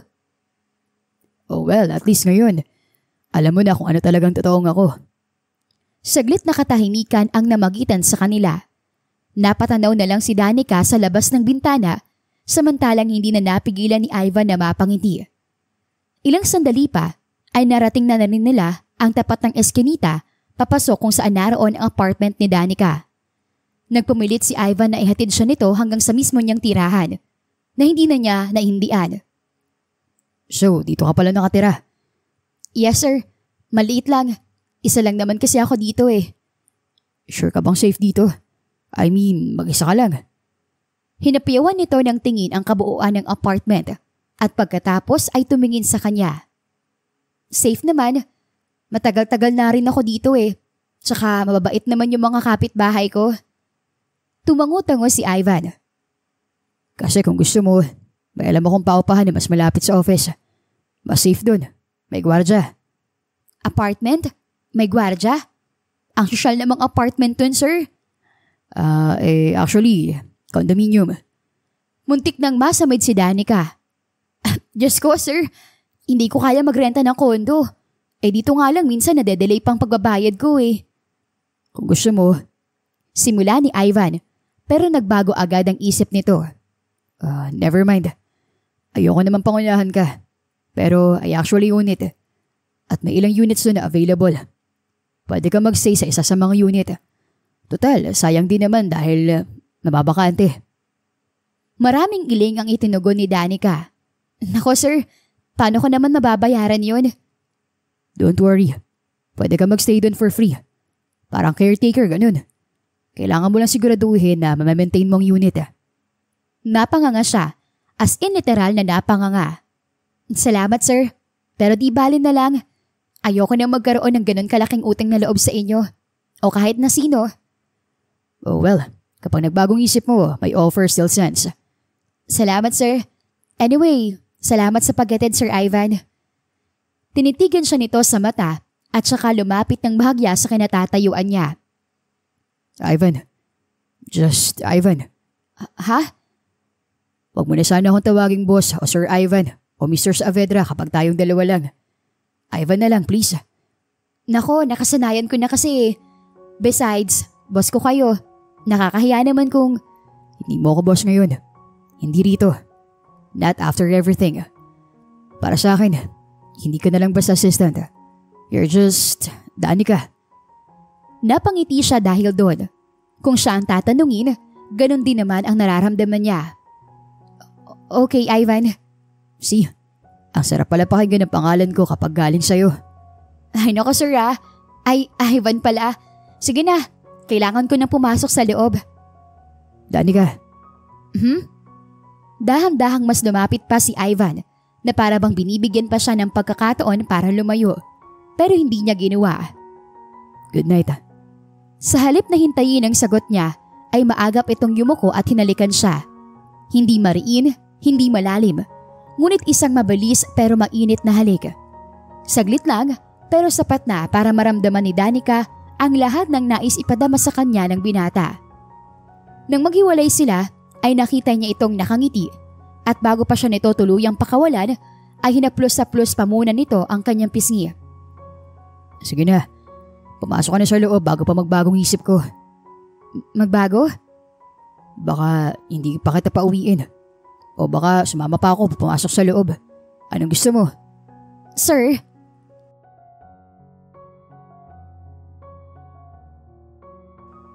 Hindi na malaya ni Danica ang paglipas ng araw at nagulat pa siya nang malamang Biyernes na naman.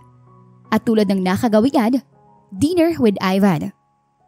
I don't really talk about this pero na-realize ko lately na mas madali mag-open up kapag ikaw ang kausap. Ha? Ako? Yes, ikaw. Kasi nakikinig ka. Hindi ka tulad ng iba na ang hilig mong interrupt. Hindi ka rin nanghusga. Naramdaman ni Danica na bahagyang sumikip ang kanyang dibdib lalo na nang makita ang paraan ng pagtitig ni Ivan sa kanya. Si Ivan Saavedra, ang pamosong may-ari ng pinakamalaking mall chain sa bansa. Kasama niyang mag-dinner. Tinititigan siya. Ang parents ko, hindi naman talaga sila model couple. Yung pictures namin sa magazines portraying a happy family. Sa billboards, sa ads, for show lang lahat. Silang dalawa. Cold. Distant. Ang pamilya namin yung tipong nakatira sa isang bahay pero hindi halos nagkikita-kita. So, I built walls. Mas madali kasi kapag ganun. Less chances na masaktan. Ivan. Then came betrayal. Mga kaibigan na pinagkatiwalaan ko. Nalaman ko lang na nandyan lang sila dahil sa kong Saavedra. Dahil sa pera, sa kapangyarihan. Kaya siguro ganito ako. Mas gusto nag-iisa. Naisip ko, mas nabuti na yung mag-isa lang kaysa ma-disappoint lang, di ba? Pilit ang tawang pinakawalan ni Ivan, pero halata ang sakit na nararamdaman nito habang nagkukwento. Gusto ni Danica na hawakan ang kamay nito, pero wala siyang lakas ng loob. Hindi ka na nag-iisa ngayon, Ivan. Alam ko, kasi sa tuwing kasama kita, ramdam ko yun, Danica. Alam mo kung anong nakakatakot? Ano? Sa tingin ko, I'm starting to care, Ivan. Pero hindi ko alam kung tama ba to o... Shh! You are starting to care. Period. Wala na sanang pero-pero, Danica. Please. Hindi ko kasi alam kung tama ba to eh. Yung maging assistant mo na lagi kang kasama. Kasi sa tuwing iniisip ko yung video, yung nakita ko, parang hindi mo na ako mapagkakatiwalaan. Oo eh. Sumandal si Ivan at pinagmasdan siyang mabuti. Halata sa mga mata ni Danica na naguguluhan siya Pero naroon din ang attraction at love para sa binata na hindi niya kayang itago. Danica, may kailangan akong sabihin sa'yo. Hindi ko na kayang itago. I mean, matagal ko na dapat nasabi sa'yo to. Pero hindi ako makahanap ng tamang pagkakataon. And now, I think, now's the perfect time to tell you this.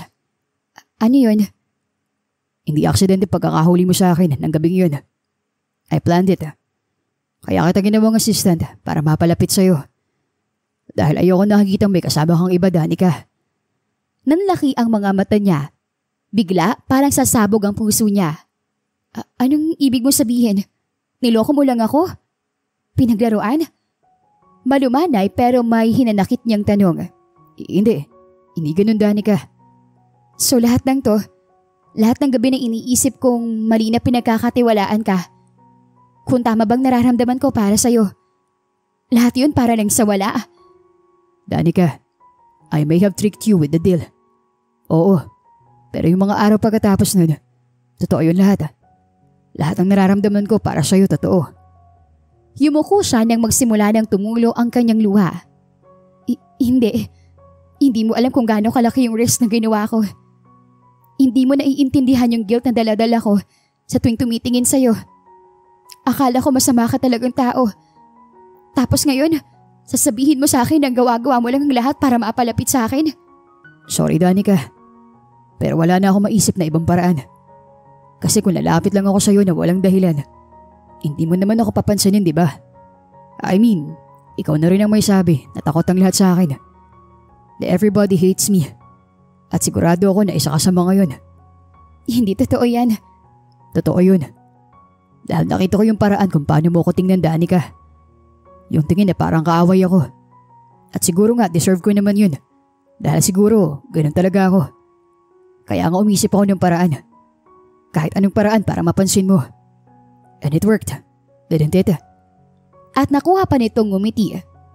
Sa tingin mo ikinaromantic mo na yon, sir? Alam mong tawag sa'yo? Hindi romantic, kundi manipulative, possessive. I am possessive. And I am manipulative. I mean, I was. I used to be. At siguro nga, ganun pa rin hanggang ngayon. Kinailangan ko maging manipulative para marating ko kung ano ako ngayon. Hindi ako maging ganito katagumpay kung hindi ako marunong magmanipula ng tao. Danica, alam kong mali. Ngayon alam ko na nagkamali ako. Pero noon kasi, yun lang ang naisip ko. I was impulsive, inaamin ko. Hindi ko inisip kung anong consequence ang gagawin kong yun. Kasi nga, masyado ako na-overwhelmed sa nararamdaman ko para sa'yo. Hindi ko alam ang mararamdaman ko, Ivan. Sa totoo lang, hindi ko alam kung magagalit ako sa'yo o kikiligin. Pero kasi niloko mo ko eh. Alam ko, Danica. Kaya sampalin mo ako, suntukin mo ako, sigawan mo ako, tatanggapin ko. Hindi kita pipigilang iwan ako. Pero hindi din mababago na mahal kita. I'm sorry. Kung lalayuan mo ako, maiintindihan ko. Pero sana, dumating yung araw na mapatawad mo ako. Huminga muna ng malalim si Danica bago kumatok sa pinto ng opisina ni Ivan. Seryoso ang mukha niyang iniabot ang isang sobre sa binata. Wala siyang kangiti-ngiti, di tulad ng dati. Ano to? Napalunok si Ivan at tiningnan lang ang sobrang nasa ibabaw ng mesa nito. Hindi nito agad yun kinuha. Resignation letter. Danica, if this is a joke, this isn't funny. Seryoso ako. Sir, hindi ko na kaya magtrabaho bilang assistant niyo. Nanginginig ang boses niyang tugon. Doon lang tuluyang kinuha ni Ivan ang sobre at dahan-dahan iyong binuksan at binasa. So this is it. Pagkatapos ng lahat ng pinagdaanan natin, ganito lang yun. Pagkatapos ng lahat ng ginawa mo, nagsinungaling ka sa akin. You manipulated me. Ginawa mo lahat ng yun para lang mapalapit sa akin. Dahil ano? Dahil mahal mo ko? No, Ivan. That's control. Saglit siyang tumigil para huminga ng malalim. Nangingilid na ang luha niya pero pinipigilan niya yon. Pilit kong pinagkatiwalaan ka. Hinayaan kong sarili kong mapalapit sa'yo. At ngayon, hindi ko na alam kung alin ang totoo. Tumayo si Ivan at lumapit sa kinatatayuan niya. Lahat ng ginagawa ko para sa'yo, Danica. Oo, marami akong nagawang pagkakamali. Pero hindi ka pinagsisisihan na ginawa kong lahat para makasama ka. Danica, please, wag mo akong iwan. Wag kang umalis. Please. Tuluyan na niyang hindi napigilan ang mga luha. Hindi pwedeng basta mo nalang bubulagin ang puso ko, Ivan. Hindi lahat kaya mong bilhin o kaya mong ayusin sa isang kumpas. At lalong hindi mo ako pwedeng piliting manatili kung ayoko na. Natigilan si Ivan. Nang tumalikod siya, ay tsaka lang ito muling natauhan. Sinundan siya nito hanggang sa elevator hallway. Danica, kung itong paraan para bumalik ang tiwala mo, kung gusto mo ng space, I'll give it to you. Pero pinapangako ko sa'yo na hindi ako titigil hanggat hindi ko ulit nakukuha ang tiwala mo. Huminto si Danica sa harap ng elevator. Napapikit siya. Huminga ng malalim at pinilit ang sariling wag lumingon. Nang bumukas iyon, ay agad siyang pumasok at agad na pinindot ang close button. Ayaw na niyang marinig ang boses ni Ivan. Ayaw na niyang maramdaman ang bigat ng mga salita nito na parang mga tanikala na pumupulupot sa kanya. Tama na. Ayoko na. Hindi ko na kaya. Nakasandal siya sa manamig na metal na dingding ng elevator habang lumuluha. Sapat na siguro ang resignation letter na yon para ipaalam sa kanya na buo na ang desisyon ko. Para sa sarili ko. Para sa dignidad ko. Pero bakit ganun? Sa kabila ng galit, sa kabila ng sakit, bakit mas lalo ako nahihirapan? Ay, ginawa mo na, Danica.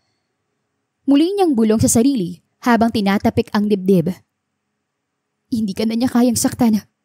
Tapos na. Pero sa halip na gumaan ang loob, lalo lang bumigat ang dibdib niya. Para bang may bahagi ng puso niya na iniwan niya sa opisina ni Ivan. Bakit naman kasi? Ay! Biglang tumigil ang elevator. Nagpatay sindi ang ilaw. Bago tuluyang mabilis na bumaba ang elevator. Teka! Oh my God! Nanlaki ang mga mata ni Danica at bumilis ang paghinga. Please, wag naman ngayon, please. Pinindot niya ang lahat ng button pero walang nangyari. Pinindot niya ang intercom. Hello? Tulong! May tao po rito sa loob. Tulong! Pero wala namang sumasagot. Wala siyang ibang tunog na naririnig kundi ang malakas na tibok ng kanyang puso. Tinapik-tapik pa niya ang emergency call pero walang sumasagot. Hindi pwede. Hindi ako pwedeng makulong dito, Lord. Pero walang ibang nakakarinig. Hanggang sa tuluyan nang gumigay ang kanyang mga tuhod. Lumabo na ang kanyang mga mata at ang kanyang mga luha na kanina'y para kay Ivan, ngayon ay naging para sa sarili niyang takot. Hindi. Ako. Makahiga. Tulong. Ilang sandali pa ay may narinig siyang mahinang yabag sa labas at isang pamilyar na boses. Danica. Ivan. Mahina niyang tugon pero sapat para marinig iyon sa kabilang panig. Narito lang ako, Danica. Kapit ka lang, okay? Tumawag na ako ng tulong. Ilang katok sa pinto ang muli niyang narinig. Stay with me, Danica. Please, huwag mong ipipikit ang mga mata mo. Pero sa sobrang panik, hindi na kinaya ni Danica na kontrolin ang sariling emosyon. Dahan-dahan, lalo siyang nangihina, kaya lalo siyang naiiyak. Huminga ka na malalim, Danica. Sigaw ni Ivan. Inhale, exhale. Please, Danica. Makinig ka lang sa boses ko, ah. Sinubukan niyang sundin ang sinabi ni Ivan at pinilit niyang huminga ng malalim. Ivan, huwag mo akong iiwan, please. Promise, hindi kita iiwan, Danica. Kahit galit ka sa akin, kahit ayaw mo na ako makita, nandito lang ako. Hindi kita iiwan. Lalo lang siyang naiyak dahil sa narinig. Sa bawat segundo ay tumitindi ang pagbigat ng kanyang nararamdaman. Kasabay ng pagsikip ng kanyang paghinga, hanggang sa tuluyan na siyang nawala ng malay. Danica! Nag-aalala ang tawag ni Ivan nang hindi na nito narinig ang kanyang tinig. Maging ito ay nagsimula ng magpanik. Muli nitong kinatok ang pinto. Mas malakas na kumpara kanina. Buksan niyo na to! Kailangan niyo ng tulong! Sigaw ni Ivan Nang sa wakas ay dumating na ang rescue team. Habang pilit na binubuksan ng mga rescue team at technician ang elevator ay hindi natinag si Ivan. Nanatili itong nakatayo sa harap niyon habang abot langit ang kaba. At sa mga sandaling iyon, isa lang ang napagtanto ni Ivan. Hindi lang basta guilt ang nararamdaman nito. Hindi lang basta obsession. Mahal nito si Danica at hindi ito makakapayag na may masamang mangyayari sa kauna-unahang babaeng minahal nito ng ganon. At nang nabuksan ng elevator sa wakas, hindi na naghintay pa si Ivan. Pumasok ito sa loob at lumuhod sa harap ni Danica na noon ay nakahiga sa sahig. Namumutla, walang malay. Danica. Marahan siya nitong niyakap. Siniguro kung humihinga pa siya o hindi. Danica, nandito na ako. Hindi kita iiwan. Unti-unting nagmulat ang mga mata niya. Ivan? Oh my God, Danica. Salamat nagising ka na. Let's get you to the hospital. Hindi na. Okay na ako. Huwag matigas ang ulo, please. Sa halip na mainis ay napangiti na lang si Danica habang buhat-buhat ni Ivan. Nang imulat ni Danica ang mga mata pagkaraan ng ilang oras, puting kisame ang bumungad sa kanya. Masyadong maliwanag. Amoy masyadong malinis. Ivan? Nakaupo ang binata. Nakasandal, nakapikit. May hawak pa itong blanket na parabang handang ikumot sa kanya kung sakaling ginawin siya. Ivan? Danica, thank God. Agad itong tumayo at lumapit sa kanya. Akala ko hindi ka na magigising. Okay ka na ba? May masakit ba sa'yo? Anong nararamdaman mo? Okay lang ako. Naalala mo ba yung nangyari kagabi? Natrap ka sa elevator na himatay ka. Mabuti na lang, narinig kita kung hindi. Humugot ito ng malalim na buntong hininga. Huwag mo na ulit gagawin yun ha. Huwag mo kong tatakutin ng ganun. Sorry, hindi ko naman alam na. Hey. Hinawakan ni Ivan ang kanyang kamay. Hindi mo kailangan mag-sorry. Hindi mo naman kasalanan. Walang may kasalanan. Well, actually, I should have been more alert. Alam kong takot ka sa elevator. Dapat. Hindi mo naman kailangan dalhin ako dito, Ivan. Okay lang ako. Kumunot ang noon nito. Hindi pwede, Danica. Nahimatay ka. At hindi yun okay. Paano kung may nangyaring masama sa'yo? Pero hindi ko naman need ma-confine. At isa pa, hindi mo kailangan magbantay ng ganito. Babantayan kita kahit hindi kailangan. Kahit gusto ko umuwi kagabi, hindi ko kaya. Napatingin siya kay Ivan. Bakit? Wala kang ideya kung gaano ako natakot kagabi, Danica. Noong nakita kitang nakahundusay sa sahig ng elevator na walang malay. Parang katapusan na ng mundo para sa akin. Hindi alam ni Danica kung matatawa sa narinig. Ang OA naman. OA na kung OA. Seryoso siya nitong tiningnan sa mga mata. Ikaw lang ang iniisip ko buong gabi, Danica. Yung idea lang na mawawala ka sa akin. Ivan? Besides, kailangan mo ng bantay dito. At sino pa ba ang magbabantay sa'yo rito? Yung nurse. Bakit hindi? Lalaki yung nurse mo, Danica. So? Natatawa niyang tanong. So hindi ako papayag na ibang magbabantay sa'yo. Lalo na't lalaki. Bakit parang may pagsasalo, Sir Ivan? Because I am. At kahit ano pang sabihin mo, dito lang ako. Hanggang makasigurado kung okay ka na talaga. Pero paanong trabaho mo? I don't care. Walang pag-aalinlangang tugon ni Ivan.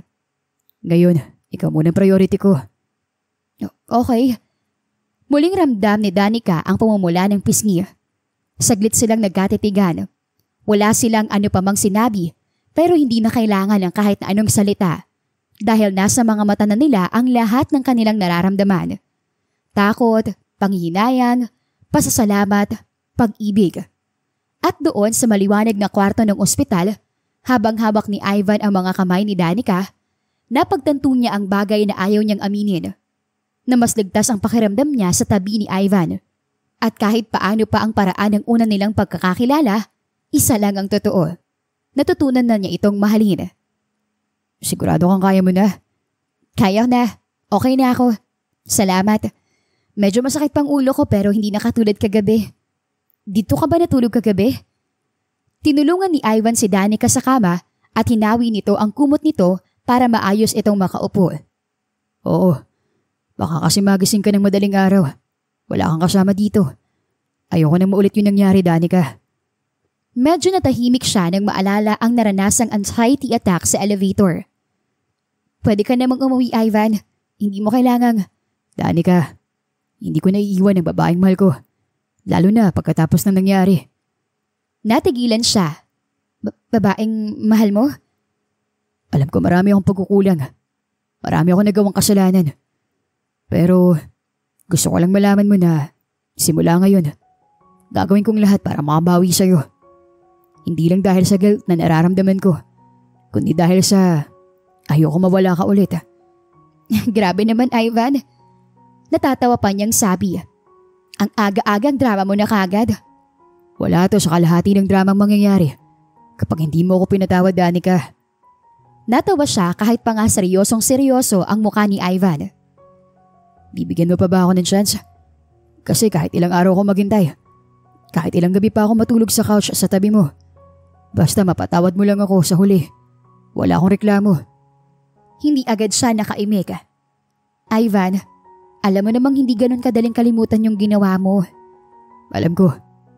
At hindi ko naman ine-expect na mapapatawad mo kagad ako eh. Pero kahit gano'ng kahirap, kahit gano'ng katagal, kahit ilang taon pa, gagawin kong lahat para mapatawad mo ako at para bumalik ang tiwala mo sa akin. Kung kailangan kong humingi ng tawad araw-araw, gagawin ko. Araw-araw, ipapakita ko sa iyo kung gaano ako nagsisisi, kung gaano kita kamahal. Hindi na napigilan ni Danica ang mapaluha. Hindi mo naman kailangan gawin yun. Gagawin ko hindi dahil kailangan. Gagawin ko dahil gusto ko. Pinahira ni Ivan ang luha sa pisngi niya. I love you, Danica. Sorry kung ngayon ko lang nasabi. This time wala nang laro. Wala nang ibang dahilan kundi ikaw. Kung paano kita binigo noon, yun ang bagay na araw-araw kong magsisisihan. Kaya ngayon, hayaan mo ba akong bumawi? Ay, bakit bang hirap mong hindian? Mahina niyang bulong. Napatingin si Ivan at napangiti. Mapait pero puno ng pag-asa. Siguro kasi, kahit anong gawin ko at kahit anong gawin mo, tayo pa rin talaga sa huli. Alam niya sa sarili niya na hindi pa siya handang magpatawad, pero ramdam niya ang sinseridad ng binata. Bago pa siya makasagot, hinawakan ni Ivan ang kanyang kamay. Napatingin siya rito, at kahit nag-aalangan, ay siya na ang pumisil sa kamay nito. Isang matamis na ngiti ang itinugon ni Ivan. Thank you, Danica. This is enough for me. For now. 2 araw lang pagkatapos ng insidente sa elevator, bumalik na rin si Danica sa trabaho. Hindi na niya itinuloy ang resignation, kaya assistant pa rin siya ni Ivan. Pero sa pagkakataong iyon, malaki ang pinagbago ni Ivan bilang boss. Hindi na ito ganon kaseryoso. Hindi na istrikto sa mga tao. At hindi na rin masungit. Mas madalas na itong ngumingiti at halos araw-araw ay nag-e-effort ito para mapasaya si Danica. Kanina lang, may pinadala itong flowers sa mesa niya. Hindi orchids or roses, kundi sunflowers. Mas bagay sa yung sunflowers kasi you brighten my day. Sabi pa nito. Ngayon, habang naroon siya sa kanyang mesa at abala sa pagbabasa ng reports, nagulat siya nang biglang bumukas ang pinto at pumasok si Ivan na may dalang kape. Miss Assistant, coffee break muna. Nakangiti nitong sabi. Tiningala niya ito. Sir, hindi mo naman kailangan gawin to araw-araw. Hindi ba dapat ako yung nagdadala ng kape mo? Kasi I like spoiling you. At least ito, alam kong tatanggapin mo. Spoiling? Hindi ba naman sobra to, sir? Araw-araw may pakape. May pa-flowers pa minsan. At dinner. If loving you is sobra, then I'll gladly overdo it. Nako sir baka isipin ng iba may favoritism ka. Napangiti ito. So, hayaan mo sila. Totoo naman eh. Sir, nag-init ang mga pisngi niya. O sige, balik na ako sa loob para makapagtrabaho ka na. Ay sandali lang sir. Agad itong tumalikod at bumalik sa harap niya. Bakit, Danica? Sa halip na sumagot ay may kinuha siyang maliit na paper bag sa drawer at inilapag iyon sa mesa. Ano to? Tanong ni Ivan sabay kuha sa paper bag at agad nito iyong binuksan. Isa iyong silver heart keychain na may kasamang maliit na papel. Basahin mo. To sir, who's been more than just a friend. Salamat sa hindi pagsuko. Simula ngayon, di mo na kailangang ipakita kung gaano ka kasorry sa ginawa mo kasi I'm officially yours. Danica. Napatingin si Ivan sa kanya, hindi makapaniwala. Napayoko naman si Danica dahil nahihiya siyang tingnan ito. Danica, seryoso ba to? As in, totoo ba to? Oo. Pagod na rin ako magpanggap na hindi pa rin kita napapatawad. Hindi ko kayang magkunwari na hindi kita mahal. Agad na lumapit si Ivan sa kinauupuan niya at hinawakan ang kanyang muka.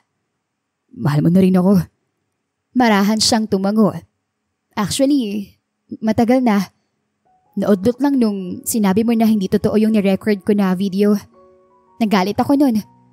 Kahit alam kong unti-unti na nahuhulog na ako sa'yo, pinigil ko ang sarili ko. Kasi nga, I felt betrayed. I'm so sorry. Umiling siya at siya naman ang humaplos sa pisngi nito. Okay na, Ivan. Pinapatawad na kita. I love you. Niyakap siya nito ng mahigpit at nagulat na lang si Danica nang maghiwalay sila na may luha na sa mga mata ni Ivan. Thank you. Thank you, Danica. Hindi mo alam kung gaano ako nagpapasalamat sa araw nito. Pinapangako ko, hindi na kita bibiguin. Hindi na kita sasaktan. Hindi ka na paglalaruan. Aba dapat lang sir no? Or else babawiin ko yung keychain. Natawa si Ivan. No way. Wala nang bawian. Bawiin mo na lahat. Wag lang yung love mo sa akin. Basta sir, next time na i-blackmail mo ko, at least, buy me dinner first. Dinner kahit saan, Danica. And I promise to take you to romantic dinners for the rest of our lives. Ang corny. Sige na nga, Mr. Saavedra. Ako ang iyong magiging assistant by day at girlfriend by night. Gusto ko girlfriend every second. At soon, wife for life. Tahimik na ang buong opisina nang sunod-sunod nang magsiuwian ang karamihan sa staff. Abala pa rin si Danica sa paperwork sa receiving area ng opisina ni Ivan nang biglang dumating si Greg na todo ngiti. Bitbit ang isang malaking box ng pizza.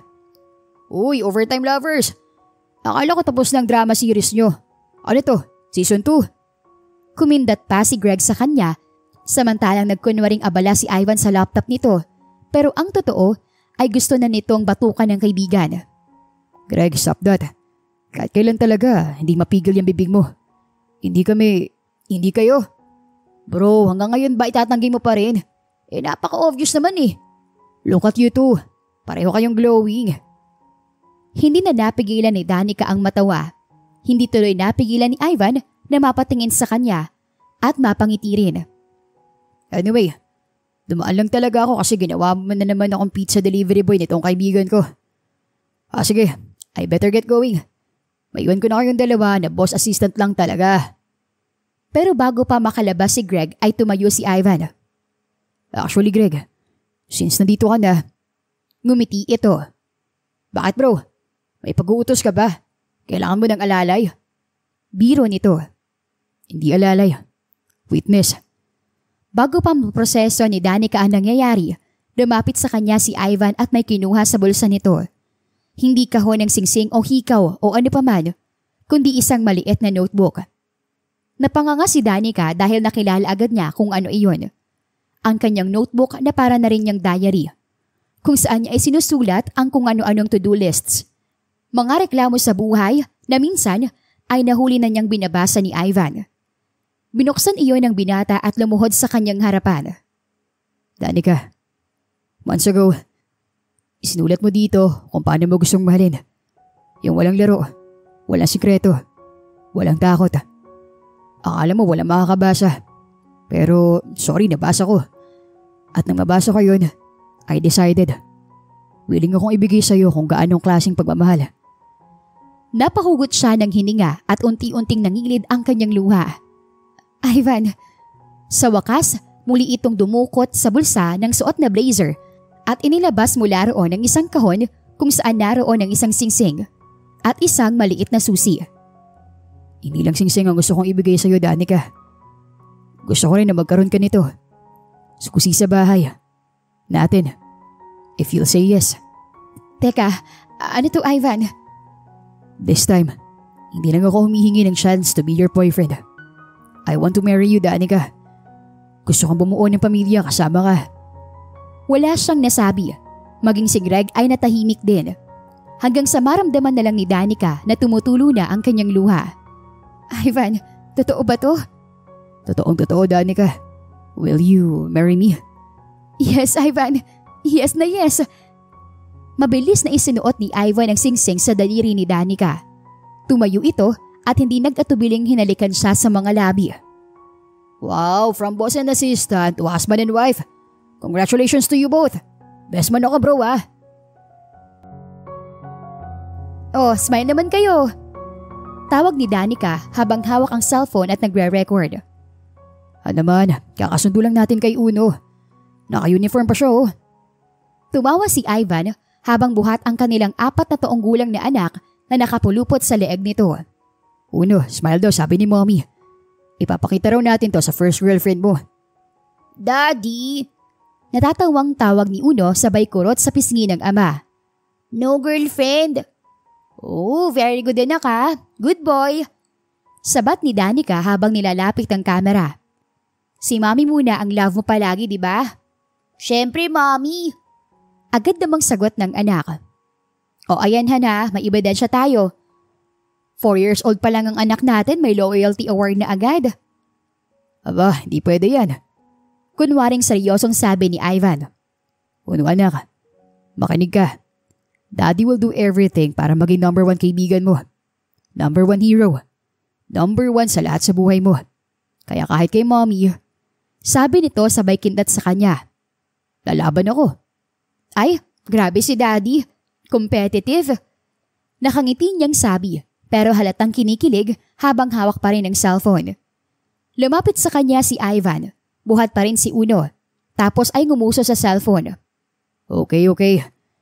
Isama mo to sa video. I-record mo, okay? Para may evidence. Honey, hindi pa rin ako nagsasawang bumawi sa lahat ng kasalanan ko sa'yo noon. At hindi lang yun. Ibibigay ko sa'yo lahat ng kailangan mo. Ninyo ni Uno. Promise yan. Natahimik si Danica sandali. Nakatitig lang kay Ivan, medyo nangingilid ang luha. Grabe ka, Han. After all these years, corny ka pa rin ah. Siyempre, consistent yata to. Daddy, kiss mommy na. Sigaw ni Uno na parang director na nag-QQ. O ayan, kiss daw, honey. Natawa siya. Ginulugulo ang buhok ni Uno at hinaplos ang pisngi ni Ivan. At pagkatapos ay tsaka niya hinalikan sa labi ang asawa. Mabilis ngunit punong-puno ng pagmamahal. Yee! Malakas na sigaw ni Uno. Kiss uli, kiss uli! Ay, manang-mana ka talaga sa daddy mo ah. Masyadong demanding. Tumangu-tangu lang si Ivan na muling lumapit sa kanya para halikan siyang muli ng mas matagal. Tinakpan naman agad ni Danica ang kamera. Okay, stop na nga. Baka masira ang phone ko sa sobrang cheesiness niyo. Hindi ito cheesy, hon. Sagot naman ni Ivan, nakatitig sa kanya. Ito na yung totoong video natin. Wala nang kalokohan. Walang pagkukunwari. Walang drama. Just us. The 3 of us. Forever. Yes, forever. Hindi ba, baby? Yes, mommy. Forever and ever and ever. Uno, brush your teeth na para makapag-sleep na tayo. Tawag ni Danica habang nakasakay ang anak sa toy car nito na umiikot-ikot sa malawak na sala. Yes po, mommy. Last na po, promise. Tiningnan niya ang asawa na nakaupo lang sa sofa at pinapanood ang anak. Sige na, mommy. Last lap na raw, oh. Para paglaki niya, champion racer na. Diba, baby? Opo, daddy. I want to be a car racer. Napailing na lang siya. Ikaw talaga? Lagi mo na lang pinagbibigyan yung anak mo. Baka ma-spoil yan. Tayo rin ang mahihirapan. Alam naman niya kung hanggang anong oras lang siya pwede. Ilang ikot pa sa sala ay si Uno na mismo ang bumaba ng toy car at lumapit sa kanila.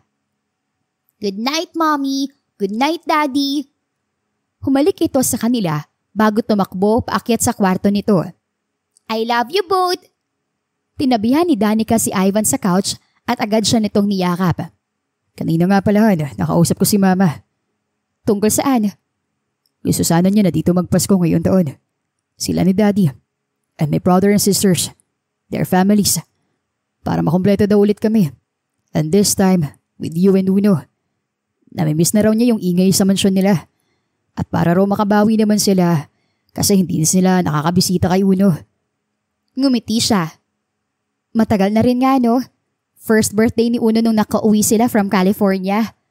Kaya nga, gustuhin man nilang dumalaw. Hindi na kaya ni Papa na mag-travel ng ganong kalayo. Pero this time daw, pamayag ang doktor niya. As long as may kasamang private nurse. Bakit nga ba hindi na lang sila dito magstay for good? Gusto rin nila actually. Kaya lang, lahat kasi ng relatives namin nandun. Pati friends sila. Nag-worry sila na kapag dito na sila tumira, wala naman silang makasama. Tayo, pwede silang magstay dito sa atin. We can take care of them. Napatingin sa kanya si Ivan. Seryoso ka? Sure, bakit naman hindi? As in, okay lang sa'yo na dito sila tumira? With us? Why not? Ang daming bakanteng kwarto dito sa bahay, hon. And besides, I'm sure matutuwa si Uno na lumaki with his grandparents.